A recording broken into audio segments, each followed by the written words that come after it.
Dealing with an accident and injury claim can be overwhelming. Let Phillips Law Firm fight for you. We understand the pain and suffering, and we're here to guide you through. Call 1-800-JUSTICE today for a free case review, or visit justiceforyou.com and let Phillips Law Firm help you on the road to recovery. Hey there, everybody. I'm Melvin Robert from the TV show Extra. Every day on our show, we talk to the biggest celebrities and the biggest newsmakers around. We get exclusive details about hookups and breakups, baby news, and the behind-the-scenes info from your favorite TV shows and movies. But we can only fit so much on our show. That's where Extra the Podcast comes in. Listen and follow Extra the Podcast and Odyssey Podcast on the Odyssey app or wherever you get your podcast. Hey, this is BJ. Thanks for listening to our show's podcast. If you're a fan of all things geeky, you should check out my other podcast, BJ Shea's Geek Nation. We have new episodes every day, and you can check it out at bjgeeknation.com. Your home is going into foreclosure and you feel like a financial wreck. You don't know where to turn for accurate information. I'm bankruptcy attorney Travis Gagne. Let's talk about some legal options. If we work quickly, we can propose a plan to save your home, modify the loan, or in many cases even eliminate your second mortgage. The consultation is free. I've helped hundreds of people just like you make informed decisions about whether to save their home or exit it on a reasonable, organized timeline. The chapter you choose sets the tone for the next chapter of your life. Please contact me today at choosetherightchapter.com. That's choosetherightchapter.com. 99.9 KISW, The Rock of Seattle. So Robin Adele Anderson, who's the singer with the retro band Postmodern Jukebox, who we've enjoyed a lot of stuff. They seem to just take every song known to man and turn it into some kind of old 60s swing song. Yeah. Yeah, they're great. They're awesome on YouTube. And they've done it again. Well, she's done it again. Oh, it's just her by herself? Well, she's got some friends, but they're not I don't understand this, but she's got basically Postmodern Jukebox, people who sound just like them, but it's not them. Oh. So I don't know if there's like a divide or what's going on, if there's beef between the two, or if they just branch off and do whatever they want from time to time. Oh, Robin, what is happening? Drama. Well, we've played Postmodern Jukebox with different singers. Oh. So maybe she's just like, hey, I like that we're creating drama between this band that probably there's no drama. Well, yeah, if they have different singers, then yeah, she doesn't have to be loyal. Nah, they all hate each other. That's what it is. It's like No Doubt. Yeah. Mm-hmm. Okay. Just like No Doubt. Yep. Robin then has done a fine rendition, 60s style like Steve was talking about, with Nirvana's Heart-Shaped Box. She hides me like a Pisces when I am weak. I've been locked inside your heart-shaped box for weeks.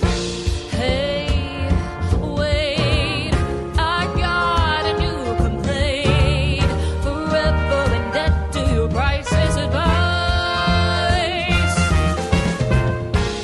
Hey, wait, I got a new complaint. Forever in debt to your priceless advice. All right. Tainted Love. Oh, yeah, you're right. It does have a little bit of... The entire time waiting for them to bust into Tainted Love. Whoa, somebody needs to do that mashup of that and that. And I don't know if I feel like that was intentional. Oh, okay. I could be wrong, but it definitely, that was pretty much like a 60s version of Tainted Love as well. Oh, yeah.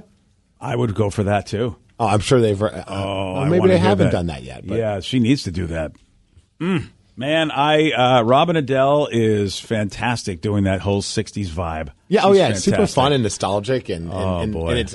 I think it's fun just to see how she's going to spin it because I really like that one. I don't think Danny liked it. Oh, it was good. Oh, you kind of had a meh. No, it was just one of those those finger snappers. You know, Oh, just okay. like you listen to it. Boy, I walking totally down the read you street. wrong. I really thought you were like meh. Danny's got to poop. That's the problem. Oh, sorry, Danny. Well, 6:03. We're cutting into his poop time. Thank you. Yeah, You're sorry, welcome. Danny. I know your clocks. Yeah, I know you do. Yeah. That is scary and wrong. And well, I'm glad you guys know each other's poop cycles. Well, I think you know. that's important. Buoy buddies for life. Yeah, that's not the kind of buoy buddy I need. You know what? Me neither. BJ and Migs, mornings on The Rock, 99.9 KISW. At Casper, we love sleep as much as you do. That's why we're bringing back the very first bed-in-a-box millions love at a price everyone will love. Meet the Casper, a mattress so comfortable it could only have one name. Enjoy 4 layers of cozy support for just $9.95. Plus, get AirScape technology to help you wake up refreshed. Get your best rest at our best price with the new Casper mattress. Shop online or visit a Casper sleep shop near you today. Casper, for the love of sleep. Exclusions apply. See casper.com/promo.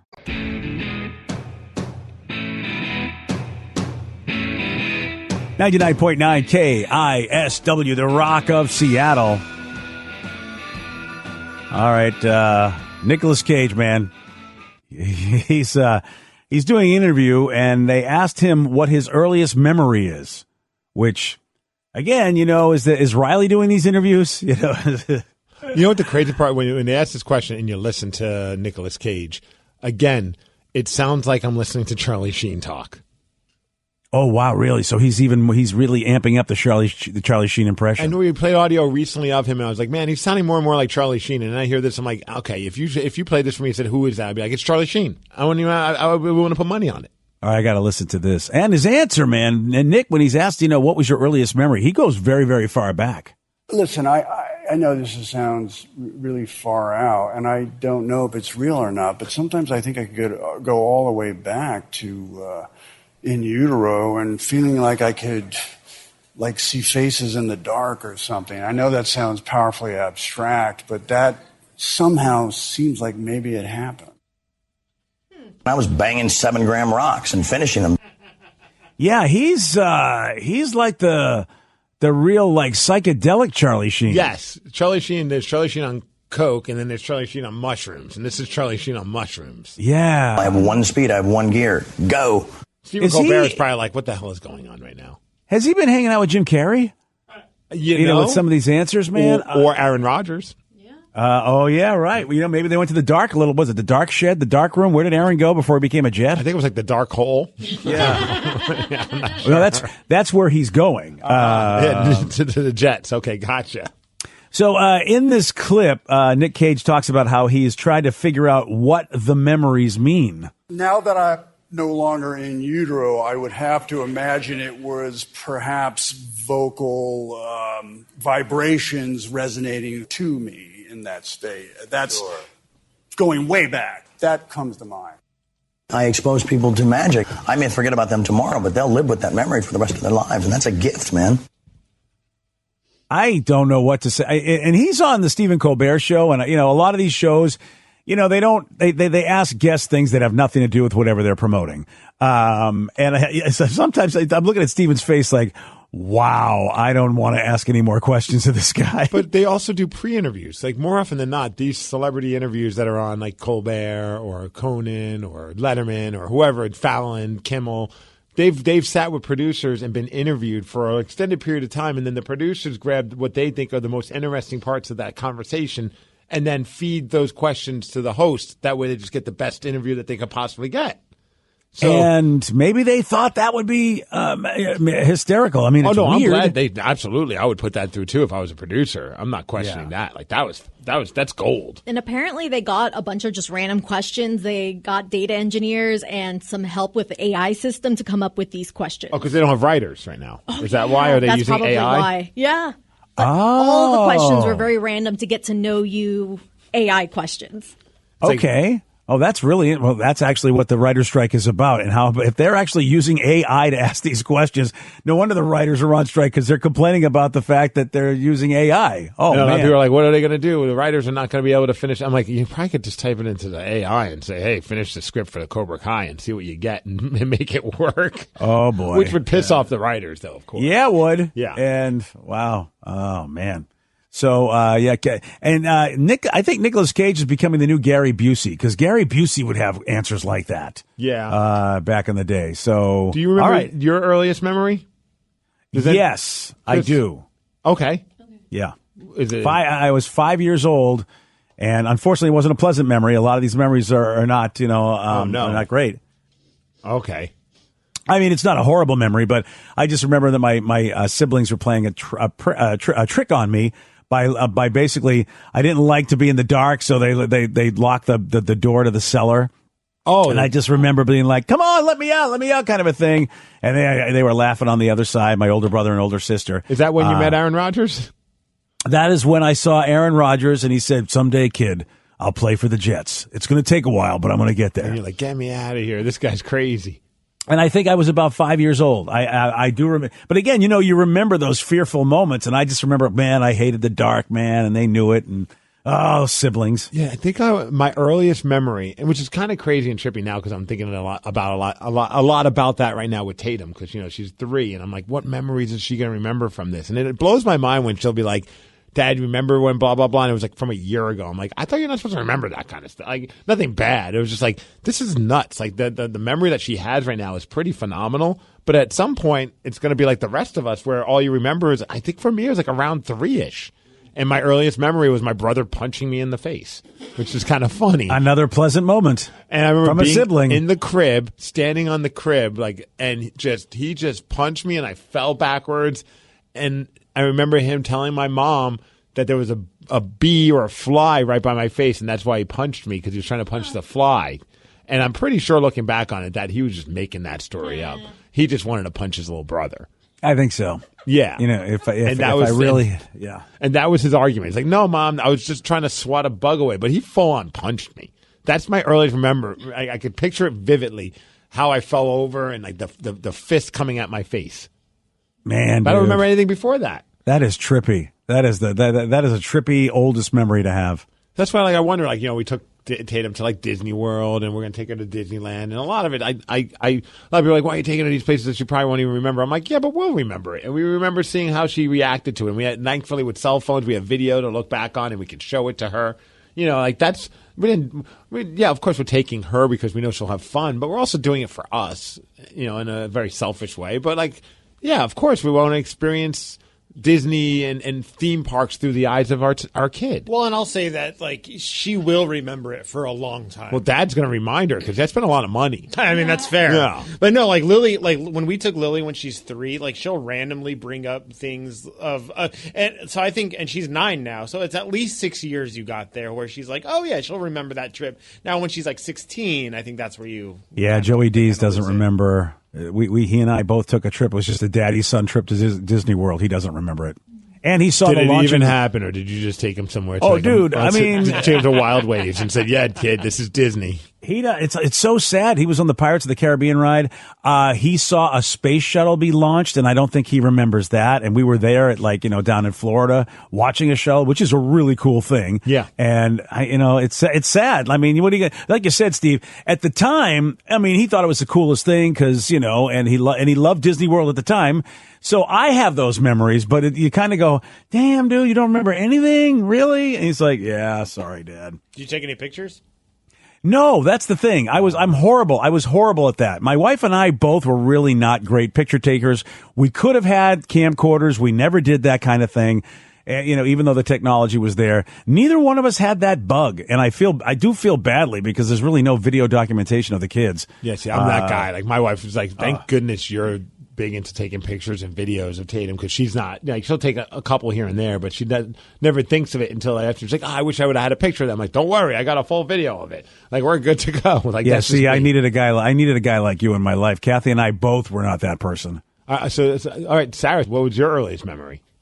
I think my earliest memory, I have 2 that I go back and forth, but I think the one that's the earliest one was actually, it could have been a bad story, but then BJ. How come all of ours have bad stories? No, but then BJ ended up being the hero, and it's when I fell in this rushing water lake thing, and I really it was scary AF, and I really thought I was about to drown, and then BJ came to the rescue and saved me. Dun, dun, dun, dun. Yeah, this was. And he tells me it actually wasn't that epic, and I probably wouldn't have died if I kept going down the river. But to me, in my little 3-year-old brain, I was like, "Oh, this is where leave everyone. Sarah, there's a foot of water here. Yeah. What do you stand up? She actually just fell in a puddle. Yeah. It was weird, and it was windy. It really was. It was like it was to our ankles at best, and Sarah's just like, well, and I'm looking at her going, she's not getting up. I guess I better go get her. And to me, I will always remember this, thinking like I was about to die, and my father rescued me. Yeah, you were tripping, and I remember you just held on to me, and I'm like, oh, and of course, you made me feel like a hero. It's a great move. Like, wow, all I did was pick this kid up, and like I'm the knight in shining armor. It was a great feeling to, oh, you saved me. It's like, wow, kid, all right, thank you. Man, now I'm starting to rethink. Maybe my brother was swatting a bee out of my face, and he really wasn't doing anything violent towards me. Change the story so he's the hero. Yeah. All right, Danny. Is yours also a bad story too? No, I mean, I think that it's kind of bad, but it was like wrapped in goodness. It was probably when I was 3. They took me to Disneyland in California, and I remember being so scared of the Pirates of the Caribbean because there's like a drop in Disneyland, and I remember being so scared, and like I remember the feeling of being scared and putting my like face into my mom's shoulder, but then when the drop part was over, I remember just looking and seeing the big pile of gold and thinking it was like the most magical thing I had ever seen. And I was like, I want some of that gold. And I was I think I was 3 or 4. Huh. But that seems like the general age of people remembering things. Yeah. And it like shocked me enough to it scared me enough, but it wasn't bad necessarily. It was more of just like I guess it was kind of traumatic, but. I'm thinking of mine, and it's very short that I have like memory left of it, but it wasn't anything bad. It was me with my younger cousin. I was maybe 2, and it was Halloween time, and she was too little to like walk yet. So I went out of my way trying to grab this giant pumpkin and like push it to her while everyone else is freaking out. Don't pick that up. But that's the only thing I can remember. Huh. It's like, I want you to see the pumpkin. Here, let me get it for you. And it was bigger than me. It's a pleasant memory. Look at that. I know. One of 5 of us had something pleasant, actually. That's good. All the other ones aren't so pleasant, so. Oh, all right then. Damn. Someone said one of the main reasons why I don't want to take my kids to any of the Disney parks is because, well, they're still pretty young, where they might not even remember the trip. Mm. Well, again, like you said, Steve, you do it for yourself. Yeah. They're going to have a blast. Even if they don't remember it. I mean, Joey had fun. You hope they're going to have a blast. Like, we were lucky. Tatum, when she got tired and cranky, she fell asleep in the stroller, and she was out for like an hour and a half, and every parent that didn't have that experience looked at us like they wanted to punch us. Yeah. They're just like, must be nice. I'm like, I don't know what to tell you. As their kids crying and screaming at them. Like, it could be a very awful experience if your kid's not in the mood for it. And the best part about that is when they fall asleep in the stroller, you can just walk around and then you can go do the parent ride switch. Yes. So you still get to do roller coasters when one parent stays, and then you switch off and they go in front of the line. We just tied her tight and left her with all the other strollers. That's a great way to do it too. Yeah. Well, sure. As long as you tie her tight. Yeah, she couldn't get out of that stroller. Yeah. I mean, come on. It works for horses, right? You tie it around the thing. They can't get loose. And we left a note that if you see this kid, hold on to her for us. No. That's a great note. Was it on a napkin? Yeah. We're not going to give you our name. Just hold on to her for us. We'll pick her up in about 10 years. Just stay put. We'll find you. Yeah, we'll find you in a few. Today's podcast was brought to you by Travis Gagne, bankruptcy attorney. He's here right now and has agreed to answer more of your questions about bankruptcy. How do I know if bankruptcy is going to provide me with relief? What are the steps for my situation? There's so much information out there about bankruptcy with the internet and what people have heard from friends and other people that they've talked to about their financial issues or bankruptcy. There's also a lot of bad information out there or urban legends about bankruptcy. In order to determine whether bankruptcy makes sense for you, you need to talk to an attorney that's experienced in bankruptcy. So in order to determine whether bankruptcy makes sense for you, you should talk to an experienced bankruptcy attorney. And my job is not to convince you to file bankruptcy. My job is to help you to make that decision and have all the facts so that you can make an informed decision about whether bankruptcy makes sense for you, what benefits it's going to have for you, and what the downside of filing bankruptcy is. Thanks, Travis. If you have more questions about bankruptcy, you can reach out to Travis anytime at choosetherightchapter.com. Have you been in an accident that wasn't your fault? Feeling overwhelmed and unsure what to do next? Look no further. The personal injury attorneys at Phillips Law Firm are here to help. Phillips Law Firm understands that accidents can turn your life upside down. That's why they're dedicated to fighting for the compensation you deserve and to making the process as stress-free as possible. Don't wait any longer. Call now, 1-800-JUSTICE, or visit justiceforyou.com.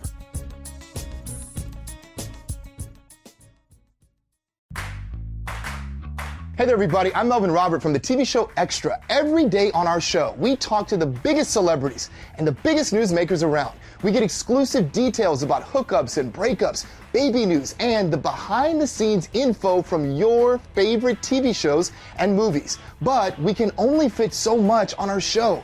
That's where Extra the podcast comes in. Listen and follow Extra the podcast and Odyssey Podcast on the Odyssey app or wherever you get your podcast. Hey, this is BJ. Thanks for listening to our show's podcast. If you're a fan of all things geeky, you should check out my other podcast, BJ Shea's Geek Nation. We have new episodes every day, and you can check it out at bjgeeknation.com. Your wages are being garnished. We can stop that now. It's hard enough to pay your bills when things are good, let alone when a big chunk of your take-home pay is gone before you even get your check. I'm bankruptcy attorney Travis Gagne, and I can stop the garnishment and get the creditors off your back immediately, often the same day as our consultation. Both Chapter 7 and 13 provide bankruptcy relief, but choosing the right chapter is crucial. In a free consultation, we can create a plan to get your finances back under your control. The chapter you choose sets the tone for the next chapter of your life. Please contact me today at choosetherightchapter.com. That's choosetherightchapter.com. Let's play Beat Migs. It's time to play the game. So everybody scream his name. Beat Migs. Don't be a loser.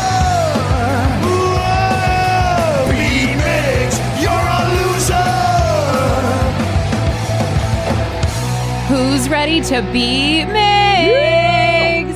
I know Jeff from Puyallup. Jeff, are you there? Hey, boys and girls, and Steve. Hey, Jeff. That's right. You're not a boy or a girl, Steve. I'm one of a kind. Wow. All right, now get out of here. Goodbye. For those playing at home, Jeff has 60 seconds to answer 10 questions. You can pass all you want, but you only get 3 guesses per question. Are you ready? I'm ready, Sarah. Sight, smell, sound, taste, and what make up of the 5 senses? Touch. Yes. Taste. The first Okay. American colony was founded in what U.S. state? I don't know. Pennsylvania. No. Delaware. No. Maryland. No. Oh. The dog breed Cockapoo is a cross between a poodle and a what? Cocker Spaniel. Yes. What rapper played Captain Dixon in the comedies 21 and 22 Jump Street? Snoop Dogg. No. Rapper Ice Cube. Yes, Ice Cube. The asteroid belt can be found between Mars and what other planet? Let's go Venus. No. Jupiter, Saturn. Jupiter, yes. There we go. Good job. Who is the current manager for the Mariners? Scott Service. Yes. How many neck bones does a human have? 5, 6. No. 4. No. What color is known as the absence of color? Black? Yes. Nice. You get 6 correct, Jeff. Almost All right. 7. You almost said the right answer on the neck bones. Oh. Almost. All right. You decided to go the other way, though. Yeah, so we'll see. We'll see if that's the difference maker. We'll see. It could be. Steve, are you ready?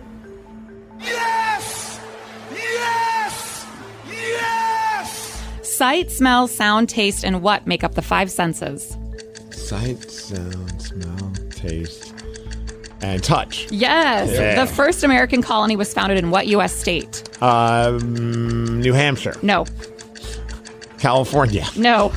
Now California, yes. Massachusetts. No. Oh. The dog breed Cockapoo is a cross between a poodle and a what? A Cocker Spaniel. Yes. What rapper played Captain Dixon in the comedies 21 and 22 Jump Street? What rapper? 50 Cent? No. Snoop Dogg? No. Method Man? No. I can't remember. The asteroid belt can be found between Mars and what other planet? That would be Uranus. No. Jupiter? Yes. Whatever. Who was the current manager for the Mariners? That would be Scott Service. Yes. How many neck bones does a human have? 3. No. 4. No. 1. No. What color is known as the absence of color?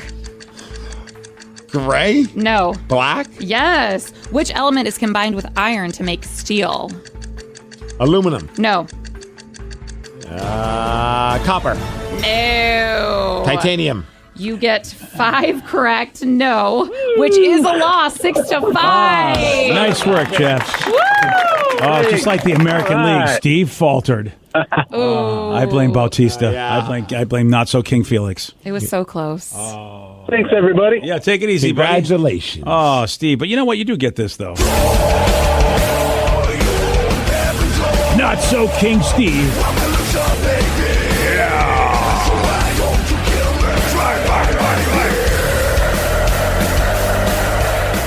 Does anyone know the first American colony? Ooh, you know what? I know we landed in Massachusetts with the Pilgrims back in the day, but the first American colony. Wasn't it Delaware? It was Virginia. You know what? I don't feel as dumb. Yeah, because I'm surrounded by other dummies. Right. Yeah. Fair, yeah. Well, I guess no one knew that. I would never guess. You got to know your history for Virginia. I mean, I just would never have picked Virginia. Rather basic history. Yeah. I know, Here I am right? shaming you guys. I didn't get it right. Jeff didn't either, so don't feel that Well, bad. no, you know, I mean, I grew up in Massachusetts, and all I remember is Plymouth Rock. You know, that's why I would have guessed Massachusetts, but we weren't an American colony then. That makes sense. One that Jeff did get correct. Ice Cube was in the comedies 21 and 22. Yeah. As soon as you heard it, I know you'd know. Oh, such good movies. I forgot. I need to go back and watch those movies because I did enjoy them. Anytime they're on TV, I feel like each time it's like the first time for me. It's so funny. Yeah, Yes, I love them. So here's the problem, though. What? Well, one of the stars is not in good shape in the news, so now I don't know if I can enjoy those movies. He's in trouble. Jonah Hill's in a little trouble. Jonah Hill is? Yeah. So no, don't ruin Jonah Hill I for know me. there are people coming out saying really bad stuff about him. He seemed. The stories makes it sound like he's just a giant d-bag. He's not very good in relationships, like kind of a controller guy. But like on the flip side, you didn't hear the underage thing? Oh, I haven't heard that part. Yeah, there's a new person. like a real D-bag. Yeah, there's a new person accusing him of predatory situation. Oh, great. Yeah. Never mind. Allegedly. Wow, now I can't watch these movies anymore. I know, and he just did that thing with Stutz. Like he had the psychology thing on Netflix that I liked. It's like, man, oh man. And then you want to talk to Stutz or whatever his name is, Putz or Stutz, whatever, and you go, like, that's the guy you want to talk to and go, so what else did he tell you about there, Stutzy, if in fact this girl's allegations are true? Damn, I haven't heard that one yet. Yeah, I just read that today. Wasn't that fantastic? Yeah. Great. Way to go, Jonah Hill. Really? Does anyone know how many neck bones a human has? Definitely not one. That's just one. I'm pissed off at that song, like the head bone's connected to the neck bone, and I would have guessed one and would have been like, F you, song. The neck bone's connected to the tailbone. Yeah. There is 7. 7 neck bones. Yes. I guess Jeff it makes was sense. really close. All right. And then which element is combined with iron to create steel? I'm going to say tin. And you're wrong. Carbon. Ooh, carbon. Oh. Mhm. Well, never got that one. Yeah. Well, congratulations, Steve, on losing. Yeah. So there you go. So, Steve, am I correct about the idea that somebody's saying bad things about him? Yeah. Yeah. Because originally I heard about the one where it's just like he didn't want to be in a relationship with a girl that was, posting pictures of her showing off her body. And that's just a guy who's whatever. I mean, that doesn't, there are a lot of people that are like that. Doesn't make him a great guy, but it also doesn't make him a horrible person. No, it's to just be with someone who doesn't do that kind of stuff, and that person should be with someone who is okay with you doing that. That to me, that's what it felt like, and I was like, and also thought it was weird because like he's married with a kid now, and all of a sudden that's when. But yeah, reading some of this other stuff is not very cool at all. Yeah, and that's why I don't like the first person that was talking about. Yeah, he wouldn't let me do stuff. It's like, why are you putting that out there? It's like, what's the point of that? Right. I mean, you moved on. You realize he wasn't right for you, and there are a lot of spouses that will just say, look, here's my line when it comes to what we do in our marriage. And everyone has a different line. And I don't think you're a bad person if you have a conservative line where you don't want pictures of your spouse online, whether I don't care who it is. You go, I just don't want people seeing you in that state of undress, which that's not my thing. I don't care. But there are a lot of people that have that. Yeah. They have their own lines. And I don't think, you got to go move on. But yeah, the latest stuff that we're hearing is, if true, not a good thing at all. No. Oh man, I don't want to hate the dude either. You know what I mean? But gosh darn it. I know, and I know some people can separate the art from the artist. I know it's always like the conversation, but there are certain things like I have a tough time. Like there's a band called Brand New, and I know Danny probably knows them as well. They were one of my absolute favorite bands, but then word came out, and we only know so much of every artist that you know, obviously don't know every single detail about everybody, and sometimes you get disappointed when you find out later on, oh, that person was a douche. But like, there's stuff that came out about the singer, like he was like, you know, communicating with a minor, and it was just not at all good, right? No. I haven't listened to them ever since. Like, I just like, as much as I want to listen to them because I love their music, and I'm just not the type of person that can always separate the art from the artist. In some situations, you're like, okay, that guy seems like a D-bag, but in that one, it's just like, ay. No, man, like, I'm listening to your lyrics and they're like love songs. I'm like, who are you singing about? Like, Yeah. you know what I mean? And Yes. it's like, context is tough. and it's got to suck for the other bandmates because they're like, it's not like we knew that this dude was going to be that kind of a guy. Oh, yeah. Well, it's just like Michael Jackson. All my friends that have watched the documentary Neverland, I think that's what it's called, and when they've told me about it, I won't watch it. I'm like, I don't want to see information that really, because it's just horrible to think that all that stuff happened. And everybody seems, their own opinions are, once you watch that documentary, you will make a decision about what did and what didn't happen in that whole Michael Jackson thing, and it's not positive. And it's like, wow. Well, first of all, I don't want to watch the documentary. If you guys tell me it leads you in that direction, I don't want to think about that kind of that activity going on. But the selfish side of me on that one's like, I was never a Michael Jackson fan anyway, so me boycotting the music of Michael Jackson, I was already doing that. Like, yeah, you know what I mean? I was, and Sarah, a big Michael Jackson fan, and it's funny. I made a new playlist. I didn't put any of him on there. The only thing I have is Weezer's Billie Jean, and it's like whenever time that comes on, I'm like, yeah, this is such a bad version, but I don't know if I can listen to the original. I feel like a bad person. I was gonna say, not one of Weezer's best covers. But. No, it really isn't. No, it really. Oh yeah, let me tell you, Enter Sandman, also not one of their best covers. No, I don't listen to that album ever. None of this. I don't like any of the covers. I grew up a massive Weezer fan. I don't like any of those covers. Take On Me, I really like. I thought they did a pretty good job with that. Yeah, I mean, you know. Yeah, I mean, you know, amongst a platter of turds, it's the least disgusting. It's the best turd you can get. Yes. BJ and Migs, mornings on The Rock, 99.9 KISW. Is your relationship going sideways? Have a family issue? Problems with your coworker? Do you need advice? We're here to help. No problem is too dumb. No dilemma is too silly. This is Help Wanted with BJ and Migs. 99.9 KISW, The Rock of Seattle. So what is Help Wanted? Well, for years, we've been getting lots of phone calls, texts, messages from rockaholics. And they're like, man, can you help me out? They want advice. Here's what I know. They know that we have issues. Yeah. And they figure that maybe we've just experienced this. Maybe they can benefit from it. And so if it's a relationship problem, a problem at work, anything else, it does not matter if you think it's dumb. We are here for you. Call us, text us, 206-803-ROCK. That's 206-803-ROCK. Call us, text us. All right, we have one from a younger listener of the show. You guys want to start with that? I always forget that we have people. Yeah, how young? 3 years old, actually. Oh, No, look I'm at kidding. this. Tatum is writing in finally. Go, my father's an idiot. What can I do about Right? this? He makes these stupid sounds and farts all the time, and he thinks it's hilarious. Mom and I think he's a moron. Can I get a new dad? Do you guys know where I can get one? From a 17-year-old listener of the show. Oh, I love this. Yeah, look at this. We're here for you. Hey, guys, I could use some help for Help Wanted. I'm 17, and my mom is my best friend, but I can't stop yelling at her for invading my privacy. I just learned that she's read all of my journals since I was 9 years old. Why would she tell you that? She also has figured out my passwords to my emails, my social media accounts, all that kind of stuff. She goes through my text messages. I've now stopped writing, which is my only outlet of expression because of her snooping. She says I hurt her feelings when I yell at her, but I've reached the end of my rope. I've had calm conversations with her about this, and she always says that she'll stop, but she never does. She has no reason to snoop. How can I keep this from ruining our relationship?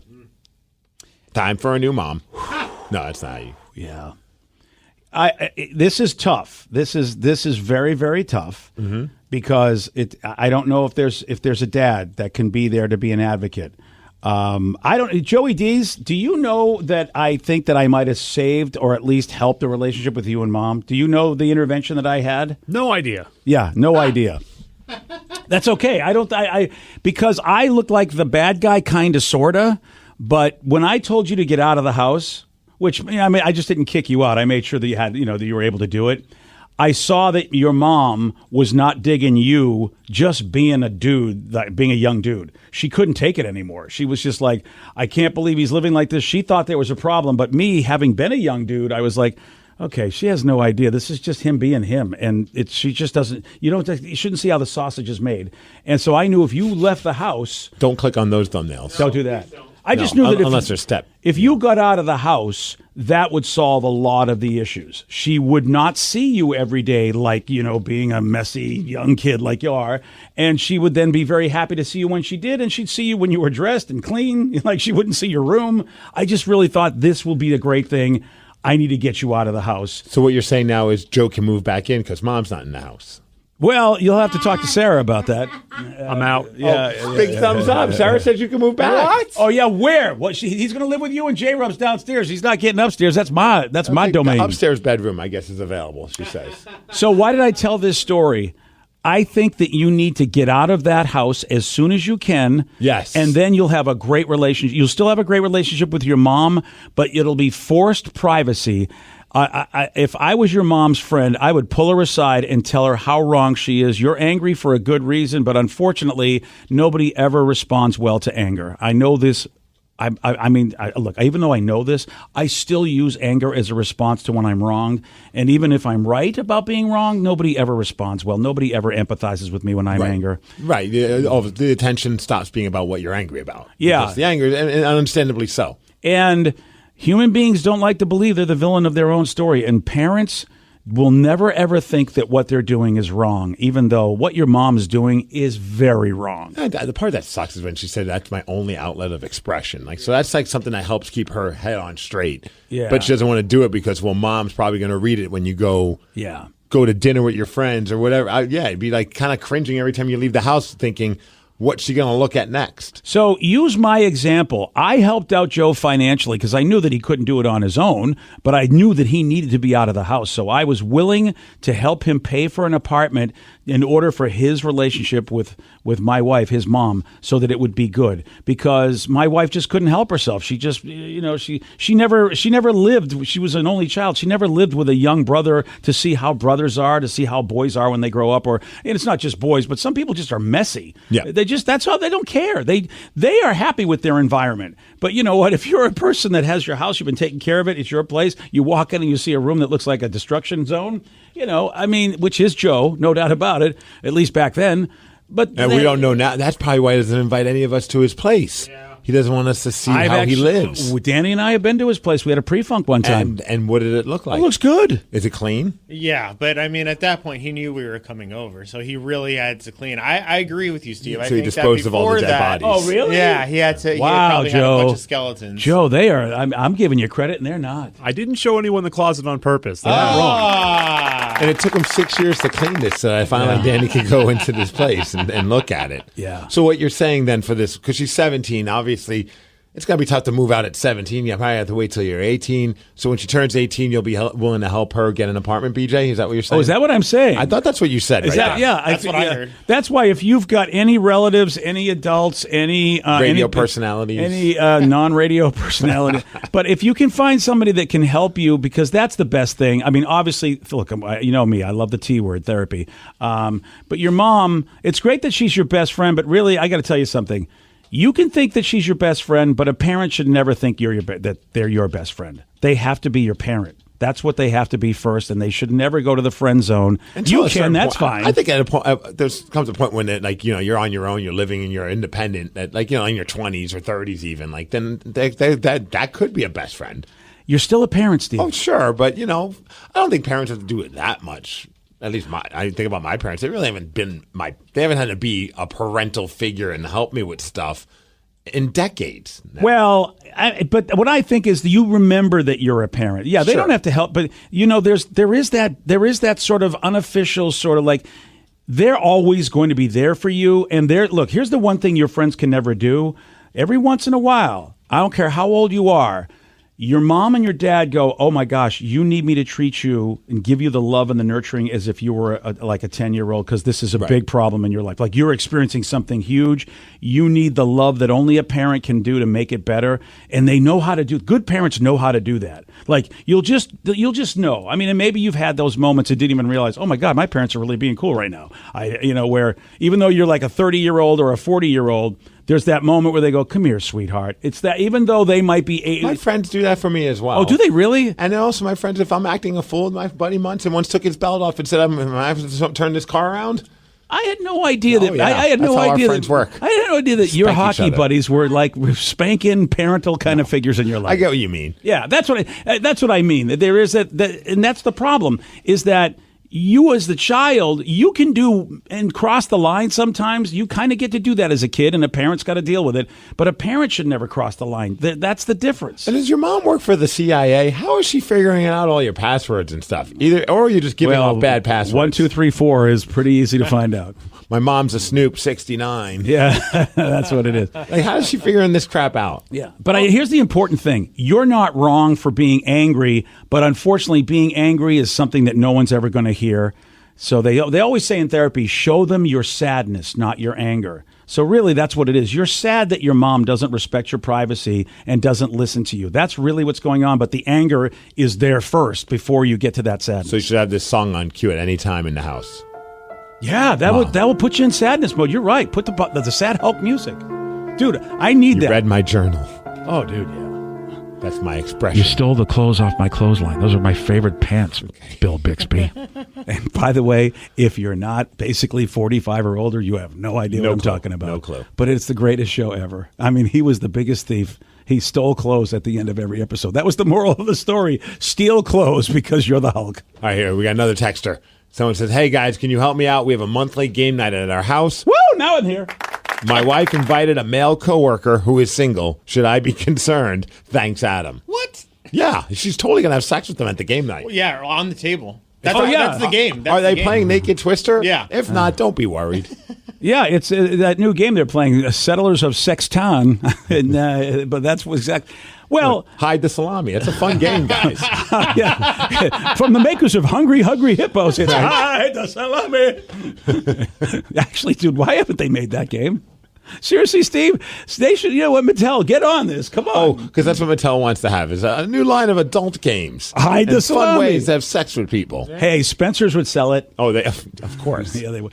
How many people are at the game night? If it's just your wife and this guy, yeah, that's a problem. What's the game? We're going to play 7 Minutes in Heaven? It's a coworker. He's single. Yeah.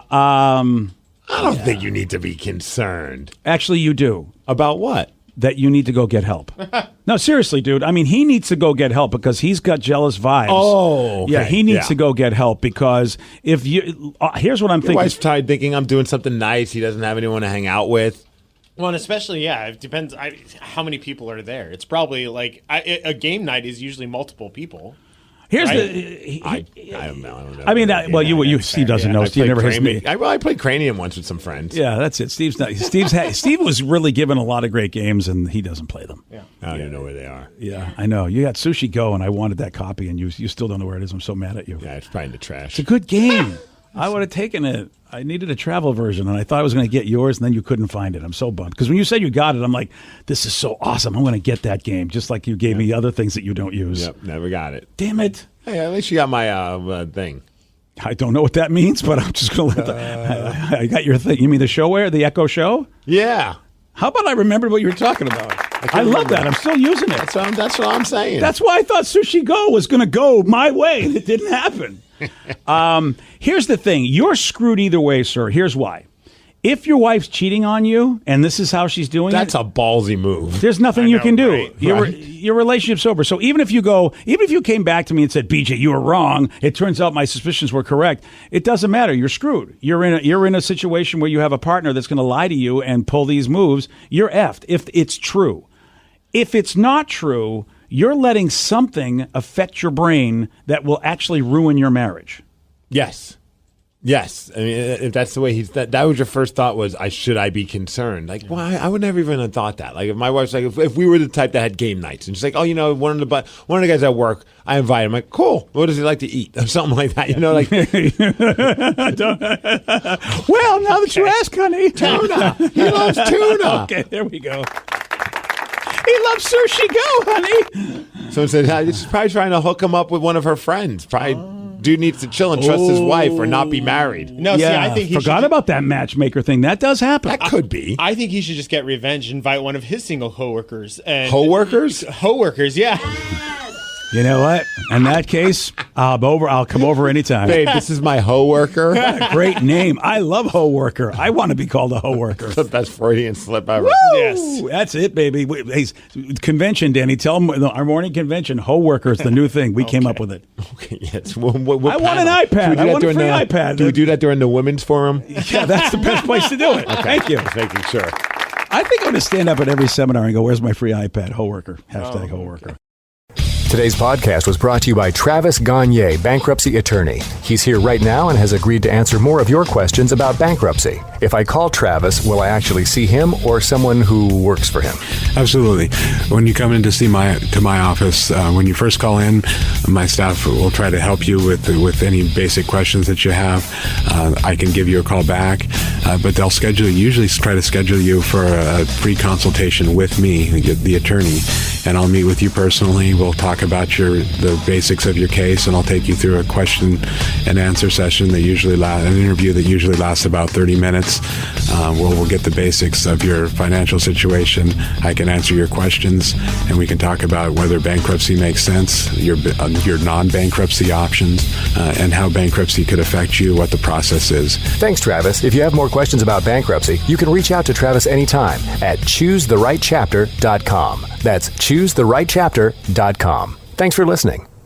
At Casper, we love sleep as much as you do. That's why we're bringing back the very first bed-in-a-box millions love at a price everyone will love. Meet the Casper, a mattress so comfortable it could only have one name. Enjoy 4 layers of cozy support for just $9.95. Plus, get AirScape technology to help you wake up refreshed. Get your best rest at our best price with the new Casper mattress. Shop online or visit a Casper sleep shop near you today. Casper, for the love of sleep. Exclusions apply. See casper.com/promo.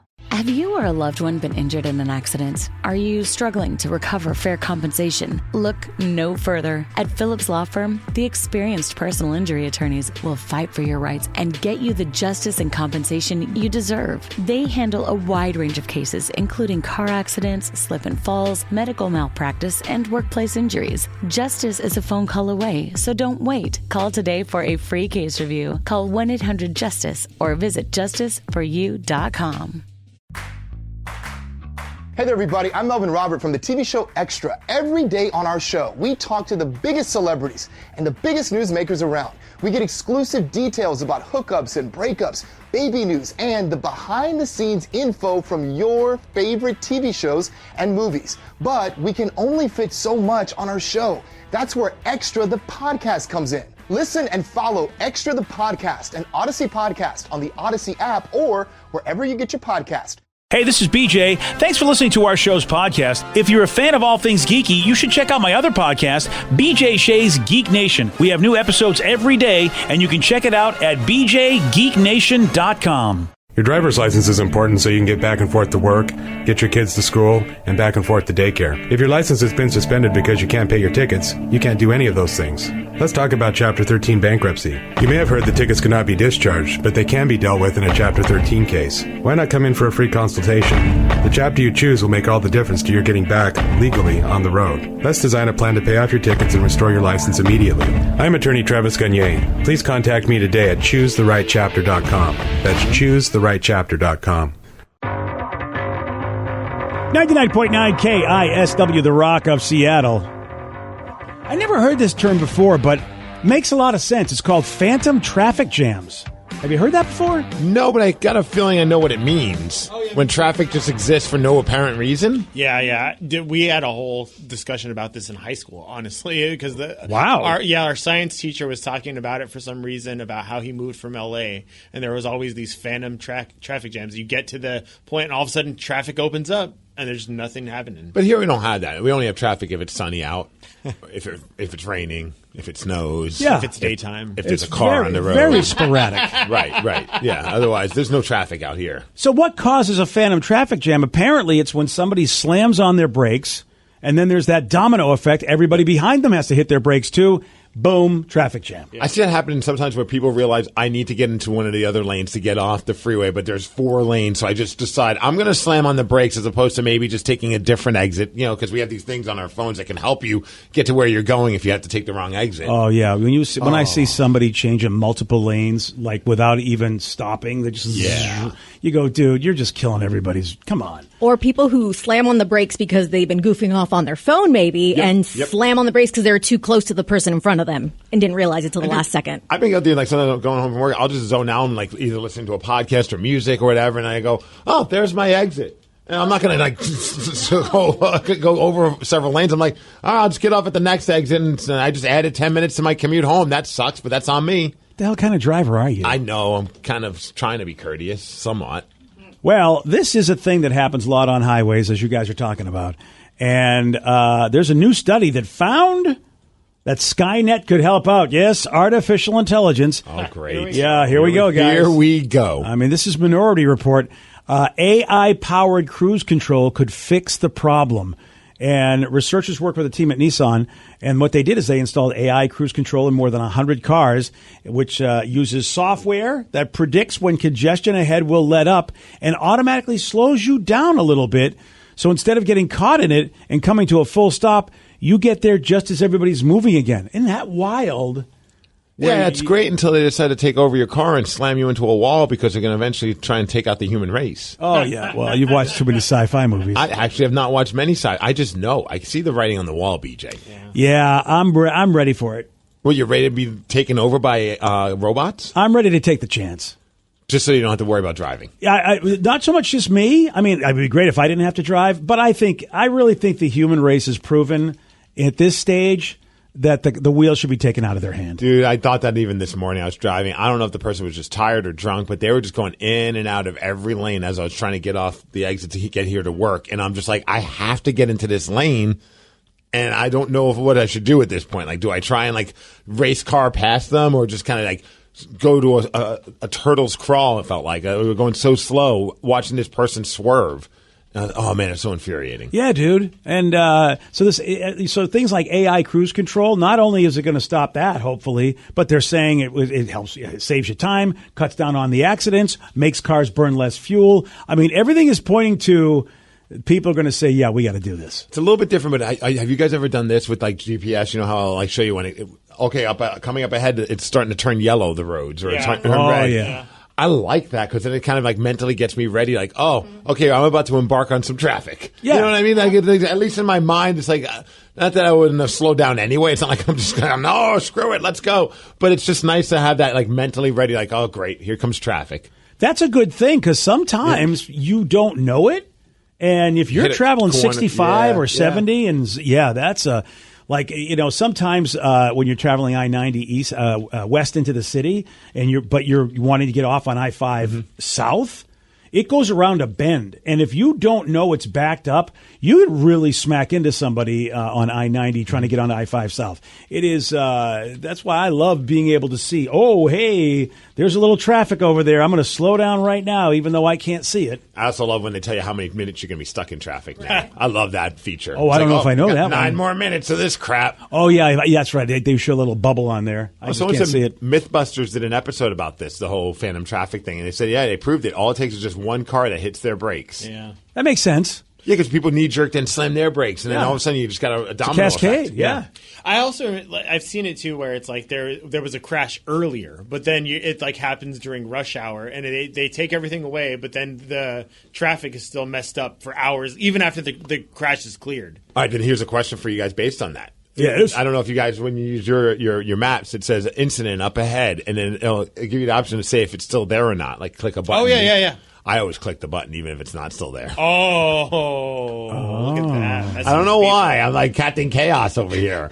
I just want everyone to still be in this craft. I don't do that because I feel good. It's like, you've helped this many people this week with your suggestions, and it makes me feel good, so I can't be What chaos. app is that? They never asked me anything. On my Apple Maps. Yeah, it's Apple. Oh, it's Apple. I that's get it why. on Waze. Oh, really? Yeah. I also get the speed check alert now, which is pretty Yeah. funny. It's basically, hey, there's a cop up ahead. Slow down. Yep. Yep, kind we of get thing. that too. Oh, nice. Which I think is interesting. Like someone like I couldn't. I'm driving, so I'm not going to like get on my phone and play around with like trying to find whatever it is. If it's like, but that's interesting that that's even an option that you can go on your phone and like hit a button and say there's a speed check up ahead. Oh, radar detectors. It's the old school radar detector. Yeah, but now it's so. Now you got it on the Yeah. GPS. It's like Now it's, you're helping other people. you know what it is? It's like remember when there was a time when like you're driving and the car's going the other way would flash their high beams at you to kind of be like, hey, heads up. Which is hilarious because I always just assumed that they were mad at me. No, they're looking out for you. No, they're looking out for you. Like, I feel like if they're coming at you now I know that they're looking out for me. But I always heard that was a symbol of aggression. Oh, people still do that. Yeah, Yeah. absolutely. It's very passive-aggressive. If you pull up in front of, get in front of them, even if, and all of a sudden they're flashing their high beams, like, how dare you get in front of me? It's so tough with the high beams because I flash high beams so that someone can move over into my lane. It's too many options. There's too many options for people, but if they assume I'm always mad at them. I feel like there should be like a different like light, like a laser light show or something, like something fun. Oh yeah, that's like, hey, I'm cool. Here's a disco ball effect. Here's a disco. Yeah. Let me blind you real quick. Hold on. I've always thought the same thing with horns too. It's like you need a nice horn and an angry horn. Yeah, like, Yes. hey, dude, I know you're on your phone, but the light turned green horn. Yeah. Usually I try and just tap it. Like, Or, yeah. Have you ever got really mad because somebody's honking at you and you're like, what the? And you look over and it's somebody you know waving at you. You're like, oh, sorry. Yes. I was about to give you the bird. I was like, However, who That's is why you this need the nice mother? horn. Yeah, you John, good to see you. Sorry, John. Didn't mean to put my fist in like that. It was like when recently I think I had to valet my car or something like that. I can't remember what the reason was, but I was driving and it was like later on in the evening, and I'm getting high beams. It's not dark, but it's getting dark. And the person behind me like got a bunch of high beams on me. I'm like, who's this mother blanket that keeps trying to like high beam me? Like, I'm not doing anything wrong. I'm driving the speed limit. And then I realized, I looked down. I'm like, whoever the valet person was, they turned my automatic light switch off on my car. So your lights weren't on. So my lights weren't on. So it's like I was like cursing this person behind me when all they were doing was looking out for my best interest. See, when high beams are behind you, you just assume. I was like, who? Because I never turned that automatic thing off, so I didn't even realize that my lights weren't on. Oh yeah, you'd find out the hard way, unfortunately. I'm glad I didn't. Yeah. See, I was in an opposite situation. I was the person trying to get the other person's attention. And there were these like older ladies, like I think a mom and a daughter, and they were dressed really nicely. And the mom's dress got caught in the door. And we were on the highway. And I'm trying to explain to her, like, your dress, like honking, like is going to get muddy and dirty wherever you're going. And they thought I was like some sort of psycho was going to follow them. And I'm like, just trust me. I don't want your dress to get ruined, lady. I don't know how you can convey that. No. A nice horn. Yeah. Exactly. Yeah. we need to make this happen. What about the dirty dress horn? There's got to be some The horn for dirty that. That sounds like something from Urban I Dictionary. think I've got the nice horn. If anything, you're trying to help somebody out, you just go. Oh yeah, that's a very nice horn. But people will just start partying. That's the only problem. Pumping their with it. fists, Yeah. disco ball light going. Yeah. Sarah started twerking in the other Yes. room. Yeah, it's crazy. Yeah. Could you imagine if that was your horn? That would be a horrible horn. I would be hitting my horn all the time. Yeah, you would. Yeah. And then I'd run into you. That's what I would do. So it's a drive a truck. So I get a nice horn and an angry horn. Do they have nice horns and angry horns for trucks? Oh, I didn't know they had double choice. Oh, that's amazing. If you do call in, I want to hear both. Of course you do. All right, 206-803-ROCK. It's our child Steven would like to hear Oh, horns. you're not curious if someone has on their car a nice horn and an angry horn? Yeah. Yeah, I guess I am curious. I knew it. The angry horn knew is it. probably him just screaming the F word Yeah, out of his that's front really what window. it is. Yeah. I didn't know that was an option. Maybe people have a fancy horn. Maybe you can get. I mean, you remember the people used to have like Oh, yeah. all the different horn effects. I do remember that way back in the day. I think you could still do that. I think you could still like Yeah, get your that own one. Yep. Yeah, I think they have those at like car toys.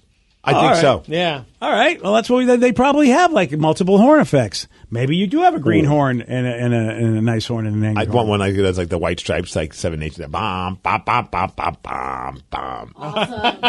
That would be a cool horn.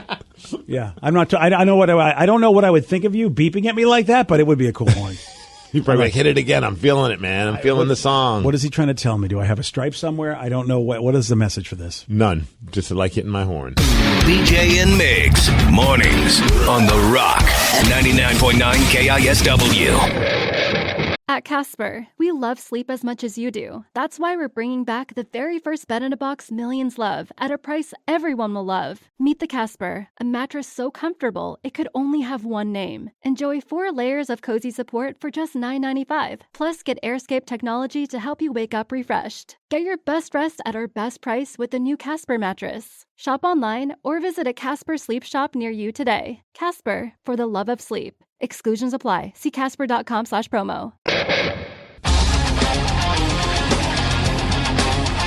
99.9 KISW, The Rock of Seattle. We're not saying that Joey D should pay attention to this, but, you know, it wouldn't be a bad idea. Yeah, pen and paper might not be a bad idea. They did a study, and they looked at the top dating profile deal breakers that immediately make us swipe left.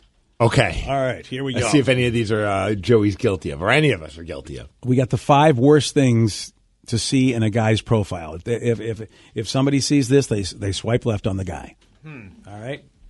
This one I don't understand. Why would anybody swipe left on somebody who seems aggressive or violent? That makes no sense to me. That is totally Joe. Joe, wow. Every time I've been out with him, he starts fights with people. It's insane. Yeah. So this is on your profile, though. Like, what are you putting on your profile that makes you seem aggressive or violent? What if you're an MMA fighter and you're like punching somebody in the face? Or a professional wrestler, Steve. Yeah, that would be pretty funny. He just puts his like verified picture up there. I always said if I was single and I had a Tinder profile, there's a great picture of me from an SOS wrestling show where everybody showed up with a sign that said expletive Steve Migs, F Steve Migs. And I'm standing there with all these signs behind me, and it just says, and I was like, what a great Tinder picture that would be, because it's kind of like hey. Yeah. Yeah. I mean, it could be taken as a negative or a positive, BJ. You know, I see what you're saying. You're probably going to catch somebody with that, honey. Yeah, I'll probably catch syphilis. Yeah, that too. I feel bad for hunters. Because a lot of people, you know what, man, they love to have pictures of themselves out there in their camouflage with their gun, you know, getting ready. And yet that could see, like, some people might go, whatever. He was like, dude, it's just a hobby. Yeah, but that might be also someone that's trying to weed out.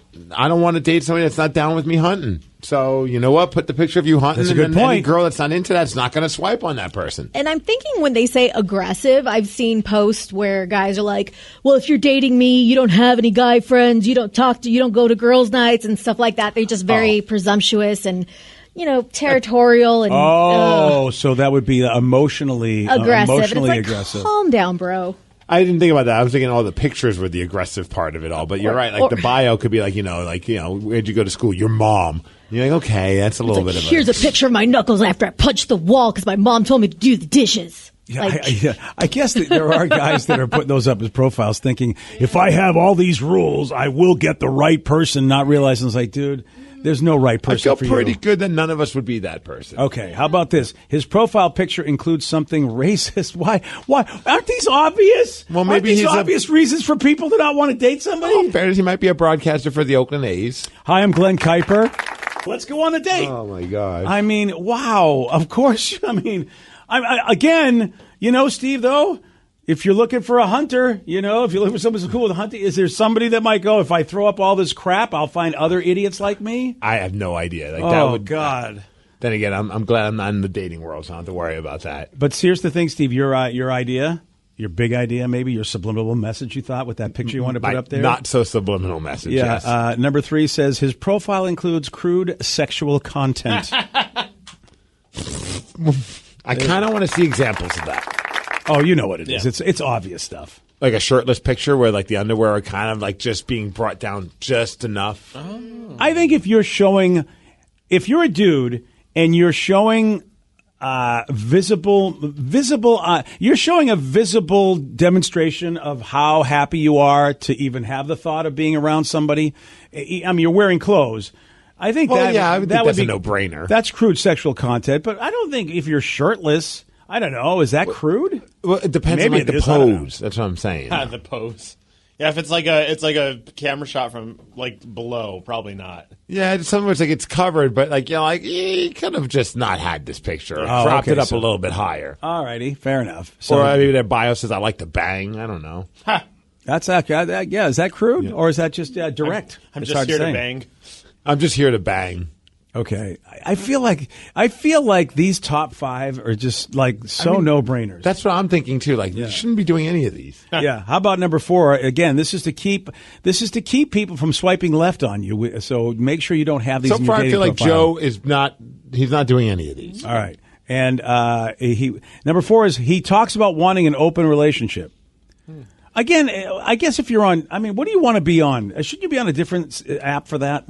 Well, I don't know. I mean, I feel like the apps are probably certain dating apps are just there for dating of no judgment, like whatever you're into. And that one, I don't really have an issue. I mean, I wouldn't be into that, but like if somebody's into open relationships, then you should let everyone know that. That way, you can find other people who are also into open relationships. Yeah, I appreciate that they put it on their profile so I don't start talking to them, dating them, and then find out that they are in an open relationship because that'd just be a waste of time. So even if I swipe left, I'm like, I appreciate the honesty. Unless they're married or in a relationship that they don't know, the person doesn't know that they're in an open relationship. Yeah, to me, it's just to me. Yeah, it's yeah. That's not. We're quite in an open relationship. Does she know? No, but we are. Yeah, that's not the definition. But thank you, sir. Again, it's to me, it's oxymoronic. If you're looking for a monogamous relationship with somebody, well, of course, an open relationship person's not going to work for you. So why do you even have that in your top 5? Exactly. It's like it's not like somebody who's in an open relationship is like, I really want the one person. And oh wait, I should take that off and not say I want open. Oh, okay, good. It's like there's not that. Okay. How about number 5? He jumps. This would be me. Because he just comes across as really negative. Oh, boy. Yeah, you're out. Sorry. Dude, it is I've been watching Ted Lasso, and but if I have to watch another Facebook post from people in my demographic saying how the show's gone downhill, I mean, just stop watching it and let us folks who like the show still like it, okay? That's why I stopped watching. It's really gone downhill. But I just forgot to keep watching it. There's a character, Nate, and everybody knows Nate. Nate's kind of become a sort of villain of the show since the first season. And Nate is very just shy, awkward, definitely has a little, I mean, maybe negativity about himself because of how his father treats him and all that. And I really relate to being shy and awkward and like, how are you? And women are attracted to confidence. And so, man, my negativity, I think, just comes from the fact that I don't think I'm somebody anybody would want to be with. So it's hard to get that out of my own head. So, but you wouldn't want that in your bio, like, hey, don't even bother. I'm not worth being around. Like, that would be a weird, I mean, maybe you'll get some people to swipe on you. Don't bother swiping on me. I'm not much fun at parties. I feel like I just want to be like truth in advertising, but that comes off negative without me knowing. It's not like I know I'm being negative. I think I'm being truthful. That'd be such a great bio. Like, don't bother. I'm not fun at parties. I probably won't be able to please you, and I don't even know where to find certain things. Yeah. Now, here are the 5 worst things to see in a woman's profile. Okay, now I'm curious if these would be turn-offs for Joe. Ooh. Okay. Because he's the single guy on the main trying to find someone. And I'm happy to say that I didn't do any of those 5 for the men. Woo! I was going to say, none of those really fall into what you would do. I raised a good boy. And I'm going to take credit Except for the aggressive, violent one. But that's... you know, that's just with himself. Yeah, you don't want to put that out there. All right, so again, the 5 worst things to see in a woman's profile. This will make a man swipe left. Her bio includes a link to her OnlyFans account. I can understand that because maybe you're thinking they're just trying to get you for business.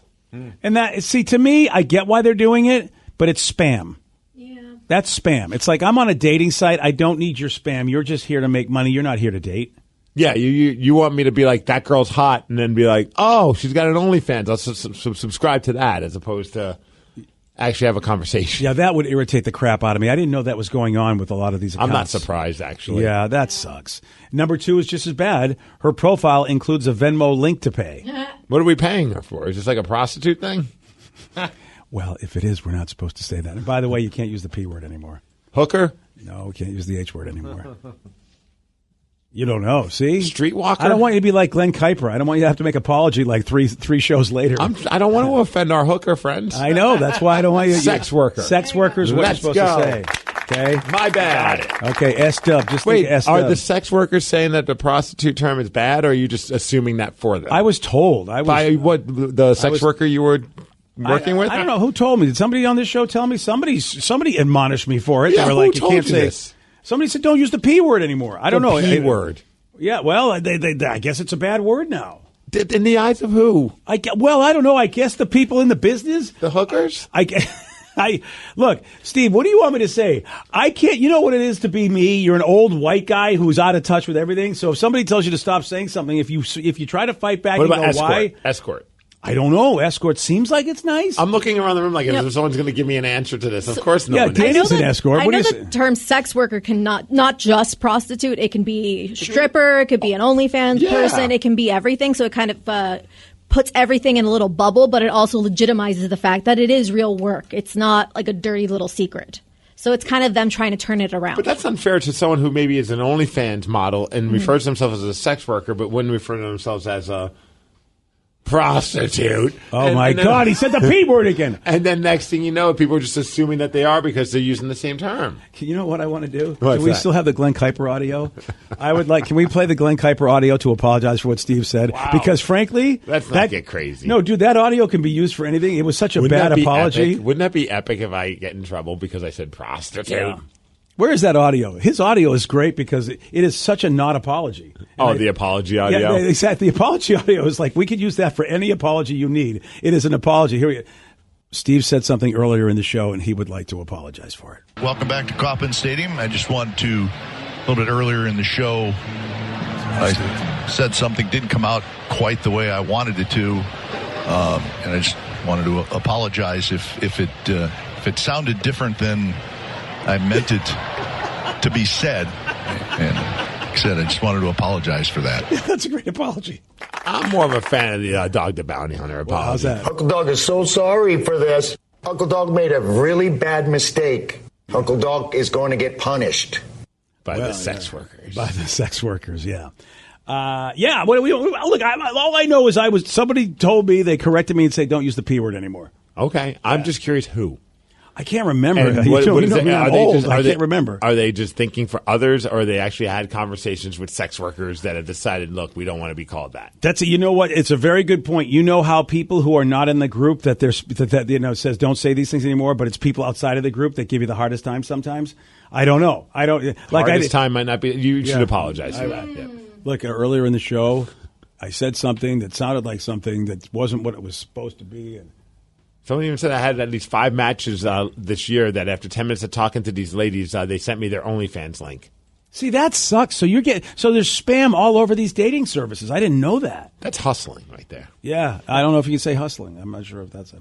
How about this one? Number 3, she wants an open relationship. That's the number 3 thing you should never put on your profile if you're a woman trying to get a man. Joe, would you swipe on a girl that said she wants an open relationship?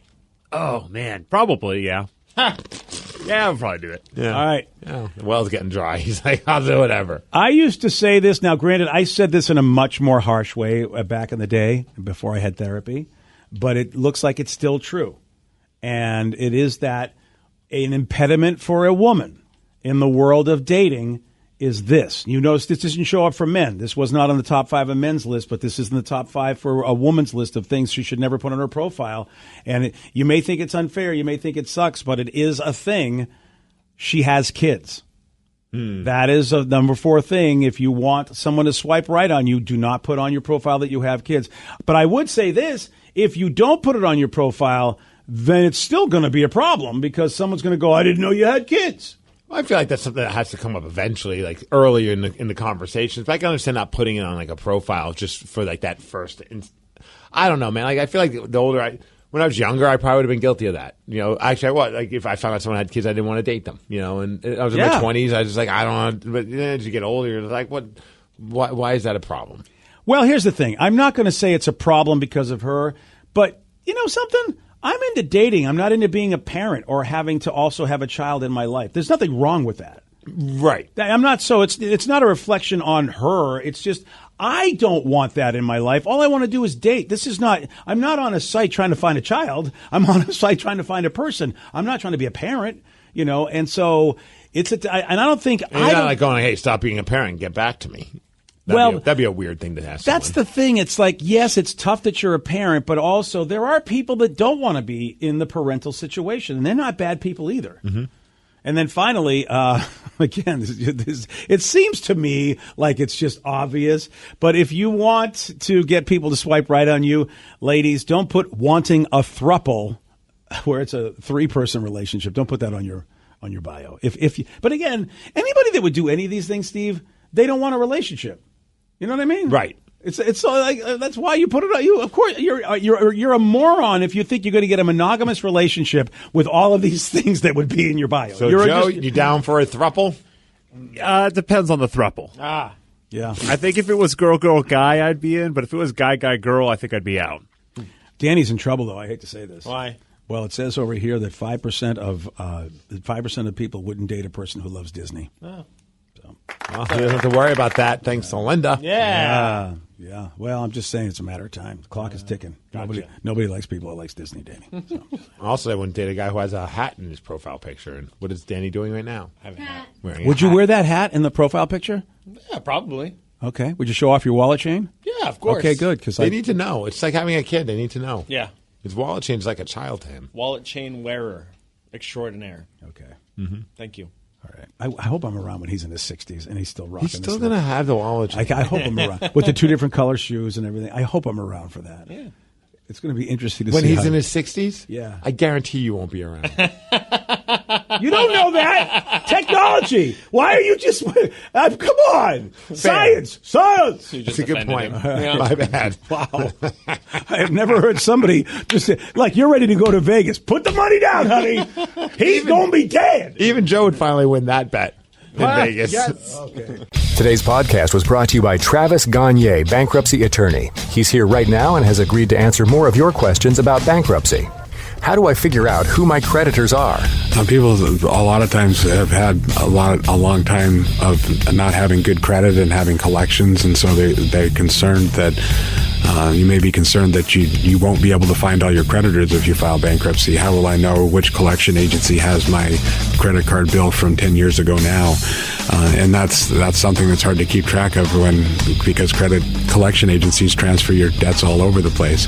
But we will pull all your credit bureaus, and by getting all 3 of your credit bureaus, we'll be able to tell who has your credit and debt now, which collection agencies have had it in the past, and we'll make sure that we file all your creditors when we file your bankruptcy so that nothing slips through the cracks. Thanks, Travis. If you have more questions about bankruptcy, you can reach out to Travis anytime at ChooseTheRightChapter.com. That's ChooseTheRightChapter.com. Thanks for listening.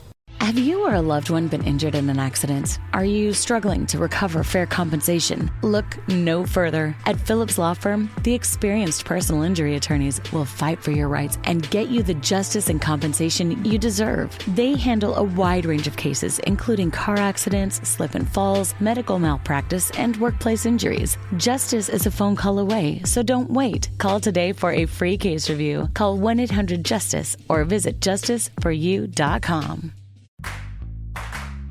Hey there, everybody. I'm Melvin Robert from the TV show Extra. Every day on our show, we talk to the biggest celebrities and the biggest newsmakers around. We get exclusive details about hookups and breakups, baby news, and the behind-the-scenes info from your favorite TV shows and movies. But we can only fit so much on our show. That's where Extra the podcast comes in. Listen and follow Extra the podcast and Odyssey Podcast on the Odyssey app or wherever you get your podcast. Hey, this is BJ. Thanks for listening to our show's podcast. If you're a fan of all things geeky, you should check out my other podcast, BJ Shea's Geek Nation. We have new episodes every day, and you can check it out at bjgeeknation.com. Your home is going into foreclosure and you feel like a financial wreck. You don't know where to turn for accurate information. I'm bankruptcy attorney Travis Gagne. Let's talk about some legal options. If we work quickly, we can propose a plan to save your home, modify the loan, or in many cases even eliminate your second mortgage. The consultation is free. I've helped hundreds of people just like you make informed decisions about whether to save their home or exit it on a reasonable, organized timeline. The chapter you choose sets the tone for the next chapter of your life. Please contact me today at ChooseTheRightChapter.com. That's ChooseTheRightChapter.com. Let's play Beat Migs. It's time to play the game. So everybody scream his name. Beat Migs. Don't be a loser. Whoa. Beat Migs. You're a loser. Who's ready to beat me? Come on, America. I know Zach from Tacoma is. Zach, are you there? I'm here. How's it going, guys? So good. How are you? I'm pretty good on the way to work. Oh, that sounds great. All right, Steve, now get out of here. Goodbye. For those playing at home, Zach has 60 seconds to answer 10 questions. You can pass all you want, but you will only get 3 guesses per question. Are you Sounds ready? good. I am. Beginning with C, having an extreme or irrational fear of confined places is called what? Claustrophobia. Yes. Hogwarts was divided into 4 houses. Gryffindor, Hufflepuff, Slytherin, and what? Pass. Animals that sleep during the day and are active during the night are called what? Nocturnal. Yes. What is the largest tendon in the human body? Pass. What color is the black box on a commercial airplane? Black. No. Blue. No. Purple. No. What number did the Mariners retire in 2017 in honor of Edgar Martinez? Which was the first Nintendo console to use optical discs? Wii. No.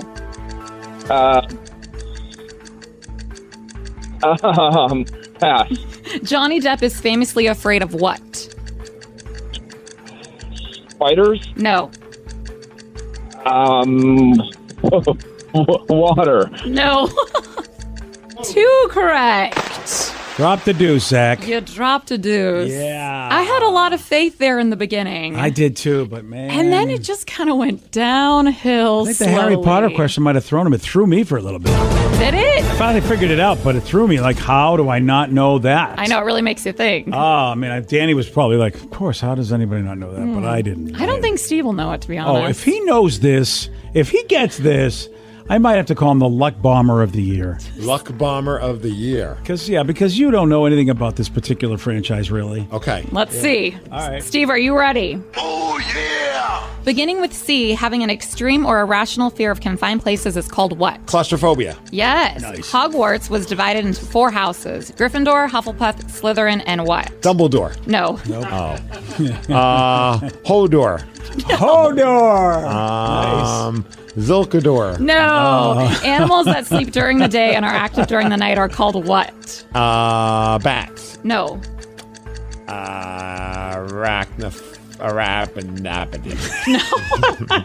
Night crawlers. No. What is the largest tendon in the human body? Largest tendon. The Achilles? Yes. Nice. What color is the black box on a commercial airplane? Orange? Yes. What number did the Mariners retire in 2017 in honor of Edgar Martinez? Number 11. Yes. Great to see him at the game. I know. Which was the first Nintendo console to use optical discs? Ooh, I'm going to go with the GameCube. Yes. Johnny Depp is famously afraid of what? Amanda, what's her name? No. Rats?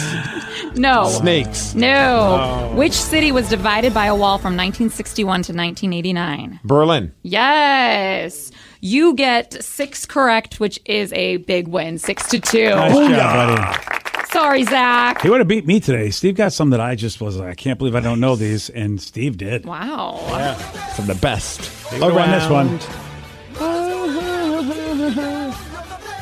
My brain is not working today. These are all things I should know, and I did not know them. Okay, Gryffindor, Hufflepuff, Slytherin, and... Danny? Ravenclaw. Woo! Yes. There you go. Duh. Yeah. Come on. Zach did get that animals that sleep during the day and active during the night are nocturnal. Nocturnal. I could not think of the word. You sure couldn't. Yeah, but now that you say it, I know it. And Johnny Depp is famously afraid of what? How famous is this? I don't think. Does any of us know? It's a very common fear people have. Heights? No.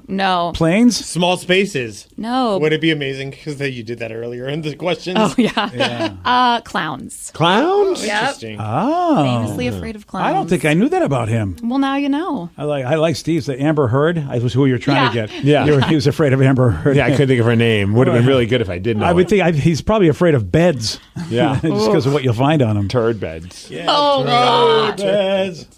Yikes. I know. Here's the thing. How about poor Amber Heard? Because that's the only image I think of whenever I see her. I just see her basically making a deposit on the bed. That's like the image that comes to my mind. Mm-hmm. And that's going to be with, like, every time I think of Amber Heard, that's going to be my image in my head forever. And that's like the worst image to have. Sure, it really is. Like, you know, God. I mean, she's in the catcher's position, and you're like, okay, I mean, I don't. That's all I think of. It's like, it's a 3-2 count, and Amber Heard delivers. Now, if you ever start dating her afterwards, she's probably gonna find someone else to be in. I don't know if she is or isn't, but do you say, "Hey, you're not staying the night"? No, we're gonna have to ease into that. I need full trust that I can leave the bedroom while you're still here. Or do you get the plastic sheets they do for people that wet the bed? You just put that on there just to be sure. That extra layer? Yeah. So, probably. Yeah, I probably have to. Gross. Oh, that's nice. Yeah. Amber Heard, everybody. Hey, let's talk about generations, which I love to do in this show. Yes, you do. Well, it turns out the Zoomers out there, Generation Z, because you know what? They're getting older. They're now a viable generation. We have to respect them? Yeah, isn't it weird, dude? I mean, we've been doing this show long enough. Were there even Zoomers when we started doing this show back in 2006? I don't think they even were Zoomers. What year is a Zoomer born? I think it's got to be 2010 and beyond. Am I right about that, or is it a little earlier than that? It might actually be 2005. Well, it says between 97 and 2012. That's a Zoomer? It says late 90s into the early 2000s. Oh, Z, wow. Yeah. Okay. I didn't realize it was that early. So, there's plenty of... Oh, they've been around for a while. Okay. Well, my apologies. I should have respected you sooner. You know what? Generation Alpha is what I'm thinking of. Yes. That's the one that just recently... Yeah, we don't care about them yet. Okay, good. Yeah, so Zoomers out there, which of course are after millennials, and will be the generation that will hate Gen X. So Steve will be in my position. Right now, boomers and millennials are fighting, and Steve's like, nobody cares about us, but you wait. The Zoomers, Gen Z, they love us. The Zoomers are coming for you, buddy. No, man, they look up to us. I don't think that is very... I can't believe that to be true. Oh? Yeah, I don't know either. Yeah. How about they love voice memos? And I know that function on my phone, and it's that little microphone that you can actually put a voice memo in a text. And so when you send a text, it's not a text. It's a, hey, here's a little message. Dude, I actually know a lot of people who use it, or they'll use like the voice recording on like an Instagram DM. Instead of DMing me, they'll just record. And I'm like, when the hell did we start doing this now? All of a sudden, like, this has existed, like this voice memo thing on our cell phones has existed forever, and no one ever used it.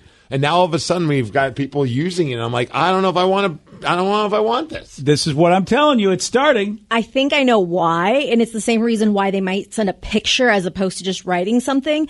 And it's because you can't preview it.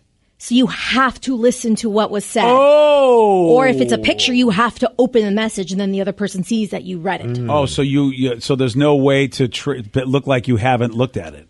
See, I know, that's an interesting concept because they hate phone calls. They say Zoomers hate phone calls. Maybe Vicky's onto something. You know why? It's because they get to say it. It's probably quicker, but they still don't have to talk to you. Yeah, that works. You can just record it.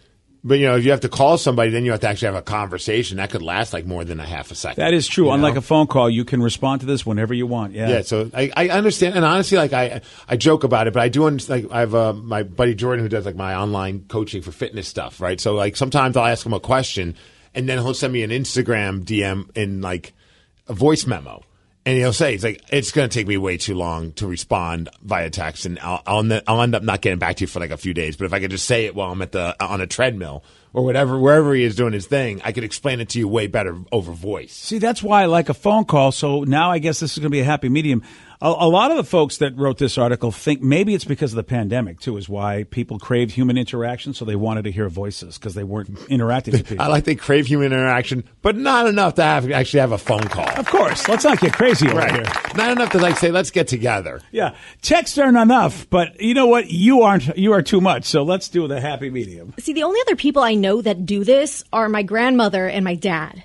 They will send me voice messages because otherwise they'd be calling like 10 times a day to just tell me a random thought, but they don't want to text it out. Well, it turns out your grandmother and your father are cutting edge with the Zoomers. I do want to put a request out there. If you're going to do it, at least sound kind of perky when you talk on the because I have a buddy like that's from the East Coast that will sometimes leave me a voice memo, and he's stoned or tired, but it almost sounds like he's talking dirty to me. Even though he's not, he's just like, "Hey, Steve, I was just giving you a call. Did I?" And I'm like, "What is like? What are you like? Are you flirting with me, or like, did you not get enough sleep yesterday?" It is interesting how people don't know. Right?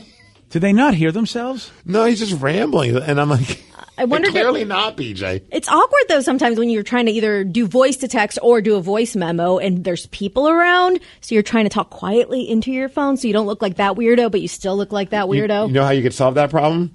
By texting. Yeah. That's it. Steve, we're spoiled. I think because of what we do for a living, we forget that most human beings don't know how to talk dynamically, and they're really boring. And have we not been to conventions where regular people who are in our business, but they're not the performers, get up and talk to us? Yeah. And God dang, man, I need so much Diet Coke to stay awake because they are the most boring MFers. And it's always anybody who's not talent. It's just like, I do this for radio, but they're not on air. And it's every single one of them. I'm not going to point fingers at. They are the most boring MFers I have ever heard in my life. And I'm like, you are talking to a business of, how do you not know how to do what we do, at least somewhat? And it is like that. Like, so one time I actually texted that guy and I just said, are you leaving this voice message under the covers in your bed right now? Because that's what it sounds like. BJ and Migs, mornings on The Rock, 99.9 KISW.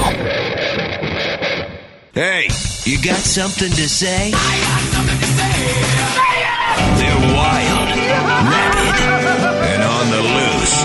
This is Listeners on the Loose. 99.9 KISW, The Rock of Seattle. Listeners on the loose. It is simple. We got a number. You can call it. You can text it. 206-803-ROCK. That is 206-803-ROCK. Call, text, and do what Steve says. And that's just to show some energy and bring it. Otherwise, we have to hit that gong. Say goodbye. Goodbye, old friend. Call us or text us at 206-803-ROCK. So I said, morning, y'all. It's Tequila and Tacos, a name that BJ knows. He knows me. Tell BJ I said, what's up? I know them by Tequila and Tacos? Apparently.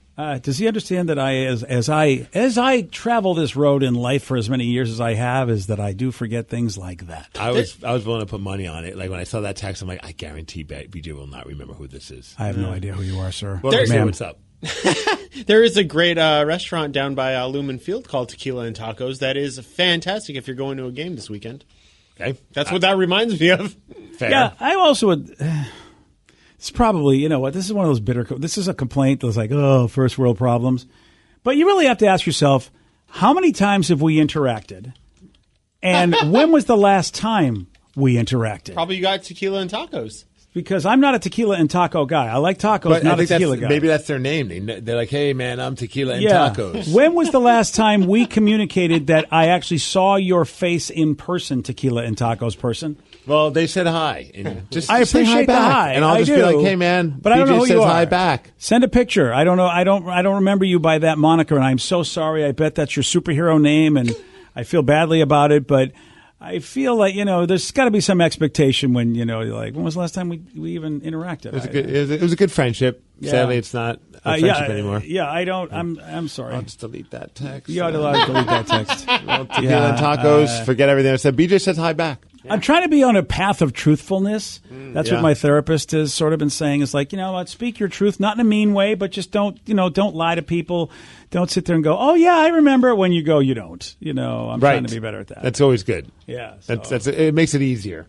I think it does, because I catch myself all the time, and I go, why did I say that? That is a complete lie. Why did I just say that to that person? Because other people will be like, oh yeah, I've heard that song, or I've seen that movie, and I'm like, no, you haven't. I could tell you haven't. Like, you could just admit that you didn't. Like, I'm not going to change my opinion on somebody for something as trivial as that. But if I want to impress you or make you think that I care about you, at kinds of what sometimes I'll do that. I go, oh, that you like? Yeah, great. Because I would not be impressed by that at all. In fact, I would lose respect for someone if they're like, oh no, I actually never saw that movie. I was just trying to impress you. I'm like, who are you trying to just be a normal dude? Like, that's the problem. Is that people get weirded out whenever they'll hit me up like, hey, come out to my band show. I'm like, I'm not gonna be able to make it, and then they'll be like, well, why? I'm like, because I'm just gonna stay at home with my kid.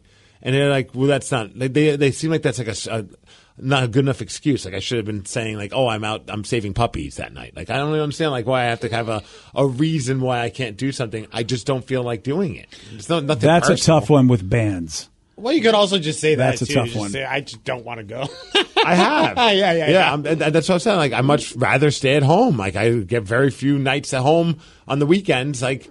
I kind of just want to be able to chill and watch some shows and hang out with my kid. It is funny too when just anyone you decline plans with, and they're just like, "Well, why can't you?" And it's like, here's my favorite. I told you why. I know that's my answer. Because staying at home sounds like more fun. My favorite is this, and it's about the bands.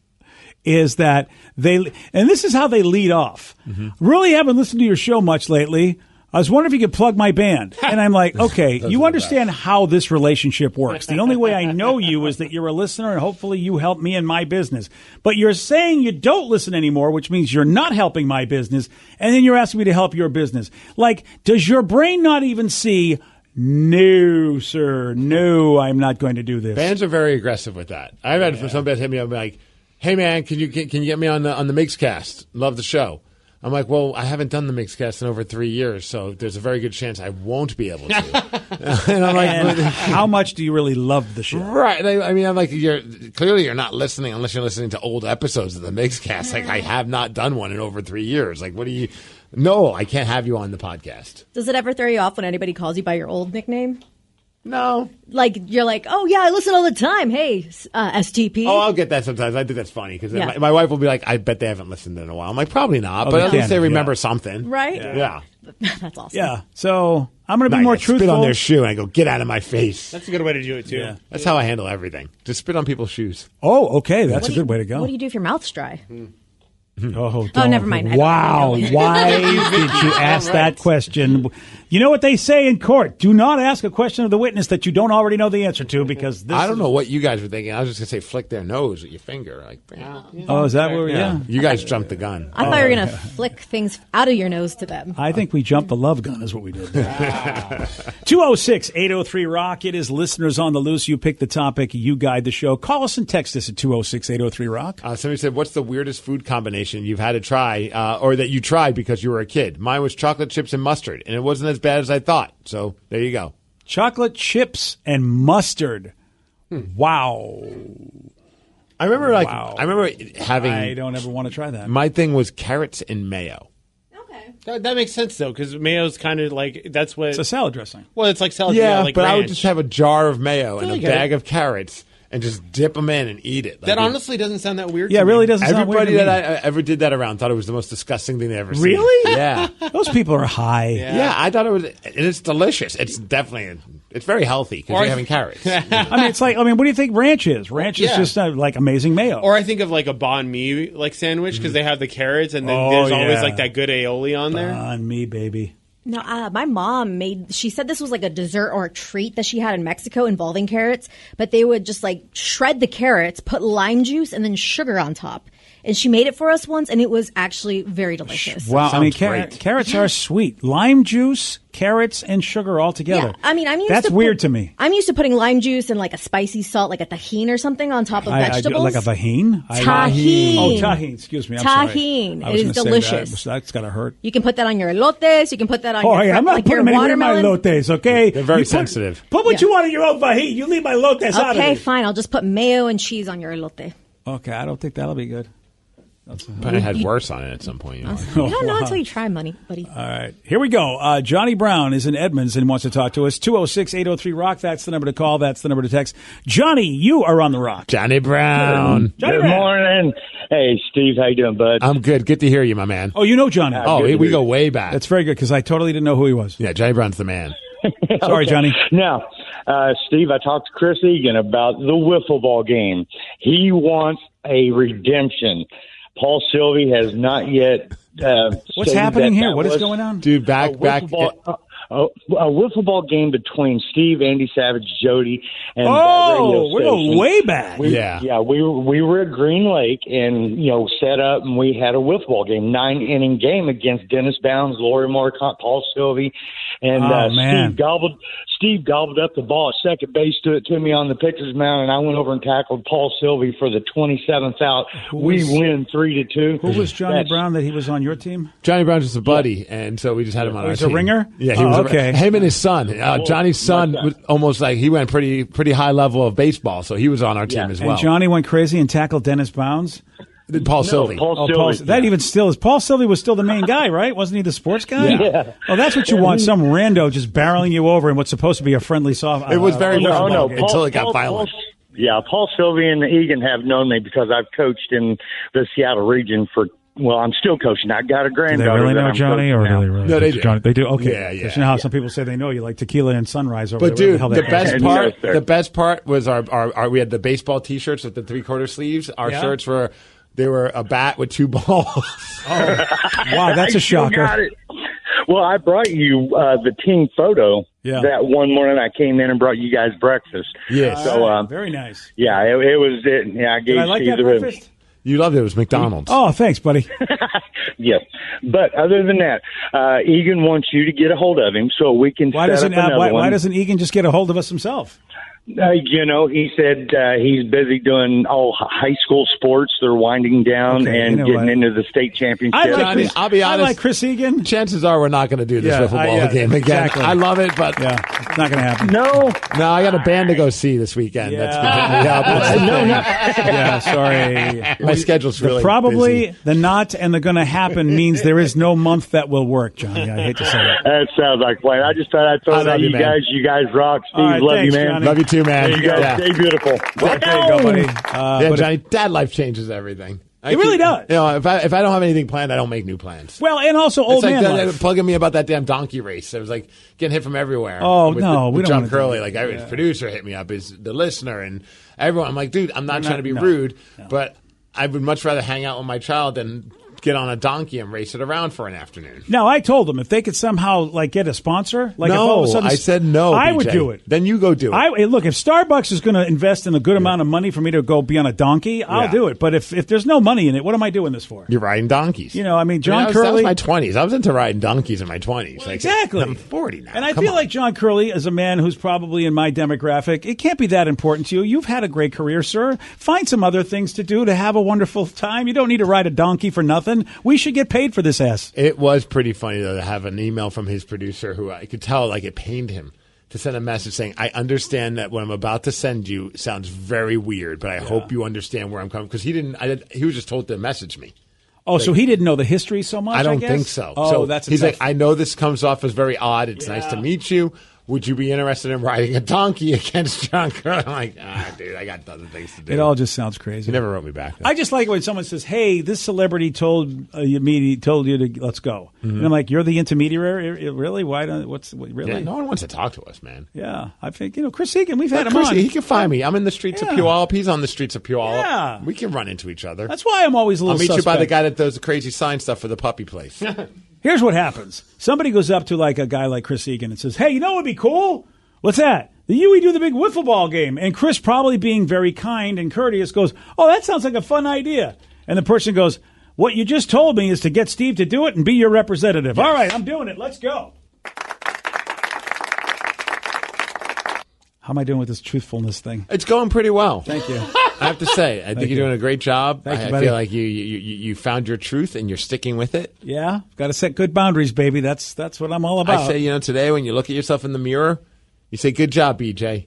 I'm proud of you." Oh, really? Yeah. Oh, like what? Stuart Smalley? Do one of those moments? I mean, I love sure, myself. I like myself. Whatever. Does anyone here other than you and I know who Stuart Smalley is? Nope. Oh, it's an old SNL. Way bit. to feel old, BJ. How old is that? 20 years old at least? Oh, I have to imagine. It was a bit about a guy that was annoyingly positive. Oh. Yeah, it was almost like a new thought guy, like one of those, so you can say to yourself, you're whatever. Oh, and it was Al Franken, who ever since then has sort of, had a little problems. It first aired in 1991. Oh my God, it's 30 years old.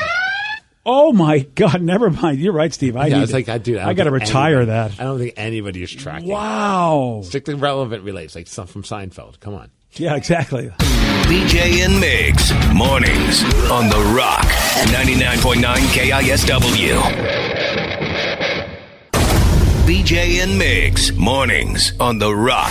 99.9 KISW, The Rock of Seattle. It's listeners on the loose. You pick the topic. You guide the show. 206-803-ROCK. That's the number to call. That's the number to text. Let's go to Joe Dredd in Seattle. Joe, you are on The Rock. Good morning, my friends. Morning, Joe. What's up, buddy? Okay, well, so I was listening to that segment you guys are doing about albums that are good all the way through. Right? Yes. From beginning to end. And just to throw my 2 cents worth in here, my pick is the very first Pretenders album. Oh, that's interesting. And, that's going way back. Well, I wore out 3 copies of that on vinyl before it came out on CD. That's how much I love that album. Wow. It's been a while since I've listened to that album, to be honest, Joe, so I'd have to go back and see. All right, well, the main reason I'm calling is I think we have a challenge here for this weekend. You guys brought it up, and I'm going to throw it at you. And I'm pretty sure if you go on YouTube, you can find all of Pearl Jam's 10 and all of Fleetwood Mac's Rumors. And I think both you guys should sit down, listen to these albums all the way through, and then make notes, and then come back Tuesday and compare notes. Oh, so we have to listen together. Because I was like, No, that's you not don't gonna have to listen happen. together. okay, because I'm not going to go find BJ to go listen to. I think that is a wonderful idea for Steve to listen to Rumors all the way through. Great idea. Joe, I would do it in a heartbeat. If BJ will listen to Pearl Jam. Oh, yeah, that's not going to happen. Well, come on, BJ. What's the problem? Yeah, what's the problem, BJ? I have things to do, Joe, that don't involve listening to Pearl Jam's 10 all the way through. Well, you can't take 45 minutes out of a day. Now you know what? You've figured it out. Yes, you are correct. I cannot. You could be driving somewhere and put it on. You could be on the crapper. You could do whatever you want. You don't, Joe. I think you don't understand. Steve does not get bothered by anything. This is the first thing in the history of me working with him that irritates him. Every time it gets brought up, he gets pissed. Because it's utter bullcrap. That kind of power, I have to keep. That's the only thing I got on Steve. How about this, Steve? You do the Fleetwood Mac Rumors and get ahead of them. Well, look, as you were speaking, what am I pulling up on my Apple Music? Fleetwood Mac Rumors. Aren't you Boom. something? Joe, I'm going to do it as a solid to you. Wow. I am All so right, and you know what? stoked. While I got you here, while I got you guys here on the phone, hey, Steve, I got something for you. Maybe you should stop backing up into that wall you're about to hit. That maybe before you even think about telling us. I think he's going to honk the horn. Yeah, okay. That's my man. There we go. All right, thanks, guys. Take care, Joe. There you go, Check Joe. out Always Human, his KISS tribute band. They're awesome. yeah. Well, enjoy Rumors, dude. I think you'll have a good time with it. It's only 40 minutes, man. Yeah, 40 minutes. I can listen to it on my way home today. Go right ahead. I will. And by the way, when you get back next week, I still will not have listened to 10. I know Go Your Own Way. I like that song. I like the Dream song from the commercial. Yeah. So there you go. I'm already 2 songs in. Is that what Don't Stop Thinking About Tomorrow on that one? I got Gold Dust Woman. I know that one. Oh, yeah. Yeah, Don't Stop's on there. There you go. Oh, dude, this is going to be easy work. Oh, easy peasy. Mac and cheesy. You're set. Sweet. Yeah. Meanwhile, you know what I'm not going to do this weekend? Listen to Pearl Jam. There we go. How do you feel about that?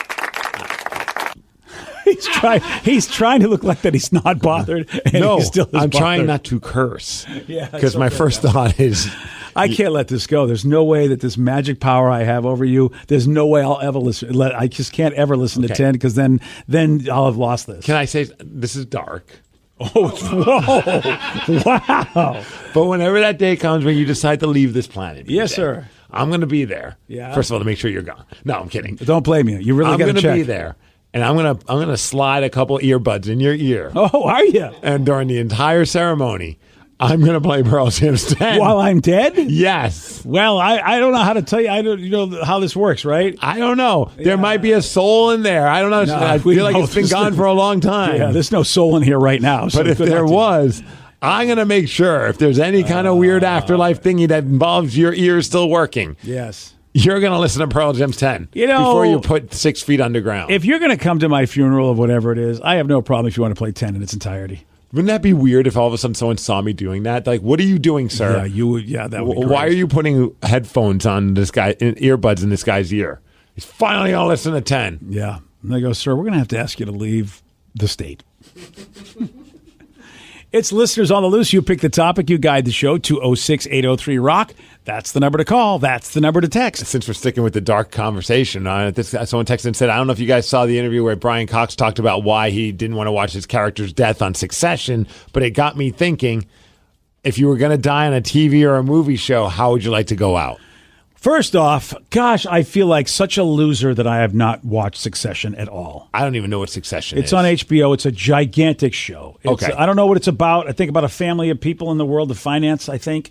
Brian Cox is a great actor. I've seen him in other things. I have no desire to watch this, but everybody just raves about what a great show it is. And I think this is their final season. Huh. So I feel lame. So how funny is this? I'm reading this article and it says that, he doesn't want to watch him die because he says my own death will come soon enough. And he's 77, which is kind of a crazy thing to say. I don't blame him. That's a really good point. You just never know when in reality you're going to kick the bucket. Okay, though. I hope this wasn't a spoiler, by the way, that he's dying. It was earlier in the season. Okay, apparently. good. All so, sorry.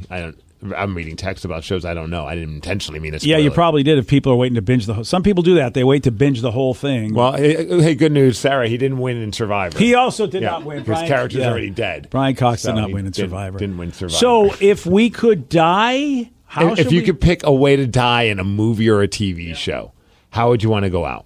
Oh, man. I got mine. Okay, what you got? I mean, it's the biggest fear when I'm on the freeway. I might as well go out that way. A bunch of logs come off of a truck Final Destination and just style. take me out in the most glorious way. Oh, yeah. They all hit me.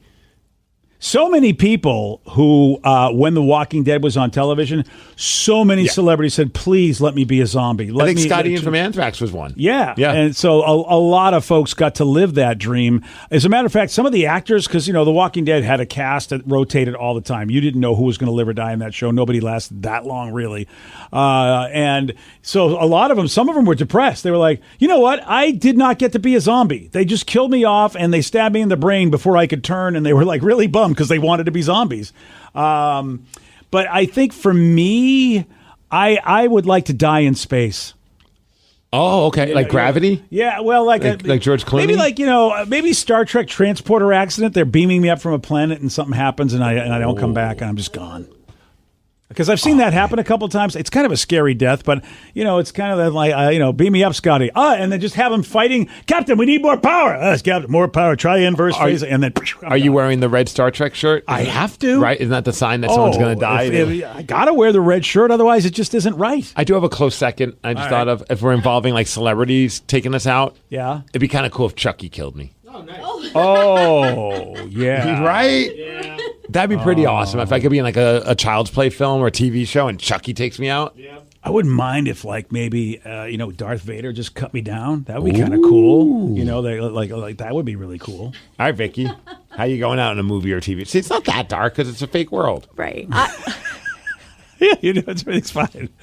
We're not talking about death, really. It's pretend dead. Yeah. I definitely want some sort of jump scare, like, oh no, everything's fine, and then all of a sudden, boom, I'm dead. So either getting hit by a bus at the last second, That's a or good pick. Or I just want to scare people, no, you're fine. Or Funny even, hit like a bus. You know how somebody's always for Yes. comedic stuff, they just get completely wrecked. Hey, I'm good, I'm fine.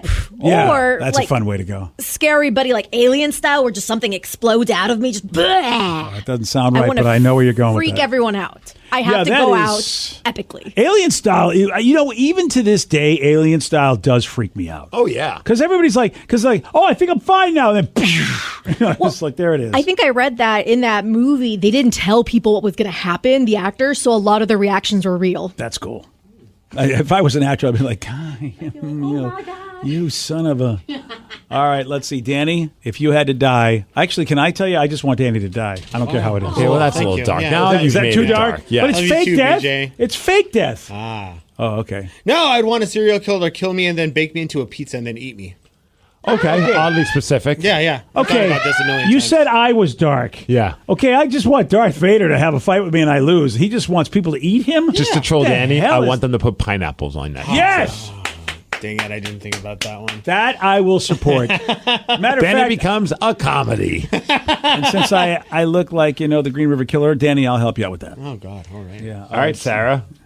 I want to be accepting either an Oscar or a Grammy or something. I beat out everyone. So in this movie, In you're this accepting... movie, I am a star. Okay. And I am doing my acceptance speech, and the person who lost to me is very upset about it and runs up on stage and just stabs me to death. Oh, my God. And steals my Oscar This sounds like trophy. the sequel to like Showgirls or something like that. Yeah, I thought about this too. This I is can tell. horrific. I see it in your eyes. I mean, because Mom and I are going to be there. This is going to be horrible. I would be Well, so you guys proud to will- watch you at the Oscar, and then you get stabbed. You'll see me take my last breath. That is not what I want won't to see. because I never watched the Oscars. Can it be like the MTV Music or Video Awards? Yeah, or it could be something cool. Okay. Yeah. Oh, okay. Yeah, you get the You'll watch the YouTube clip. Oh, 100%. Oh, yeah, and just like blood going everywhere. Do you want them to stab you with the statuette? Oh, yes. Right? Just takes it from my hand and just bashes me with it. Oh, That would be epic. amazing. And just sticking out of me. This is my award now. Yeah. This is dark. And I then think it's eats getting you. dark. Oh, yes, Yeah, of yeah. course. No, this With pineapples on you. Yeah. Can we stop eating little human sweetness. beings? Yeah. Can we really stop eating the human beings? I really don't want to That do was that. Danny's idea. He's all into I know. cannibalism. Danny's probably Well, just that was binge it. watching Yellow Jackets, and that's his issue. I mean- don't need enough of that. I don't need any of that. Yes, but also Sarah's dream is to get eaten after she dies. That is my dream. I don't want to know that about my child, who I don't know where Did you you just get show that from. picture to the in-laws? I mean, we can't do that, right? What? They're the two exceptions that they What time don't is have the, to eat what time's me. the weekend start, Steve? Can we leave now? I'd like to leave now. Oh, yeah, you're still in the room. My bad. Yeah. Everybody thanks. else has to eat me, but the in-laws don't. Nobody's going to Seen eat you. enough. They've been scarred God enough. dang, this is not, no. Today's podcast was brought to you by Travis Gagne, bankruptcy attorney. Here's another question from a listener. Can I leave things off of a bankruptcy, like my car? You have to list all of your assets and creditors when you file bankruptcy. So you would have to tell the court and the trustee that you have the car or that you have a car loan. You could say that I want to keep my car and continue to make my payments on the car. But the court will need to know that you have a car and that you may have a payment on the car. So by leaving it off the bankruptcy, if you mean that you cannot disclose it to the court, the answer to that is no, you must disclose it. However, that does not mean that you'll lose those assets. You'll be able to keep things like a car and a house in almost all cases, but you must disclose them to the court. But you'll need to continue to make payments on a house or a car that you intend to keep. Thanks, Travis. If you have more questions about bankruptcy, you can reach out to Travis anytime at choosetherightchapter.com. That's choosetherightchapter.com. Thanks for listening. At Casper, we love sleep as much as you do. That's why we're bringing back the very first bed-in-a-box millions love at a price everyone will love. Meet the Casper, a mattress so comfortable it could only have one name. Enjoy 4 layers of cozy support for just $9.95. Plus, get AirScape technology to help you wake up refreshed. Get your best rest at our best price with the new Casper mattress. Shop online or visit a Casper sleep shop near you today. Casper, for the love of sleep. Exclusions apply. See casper.com/promo.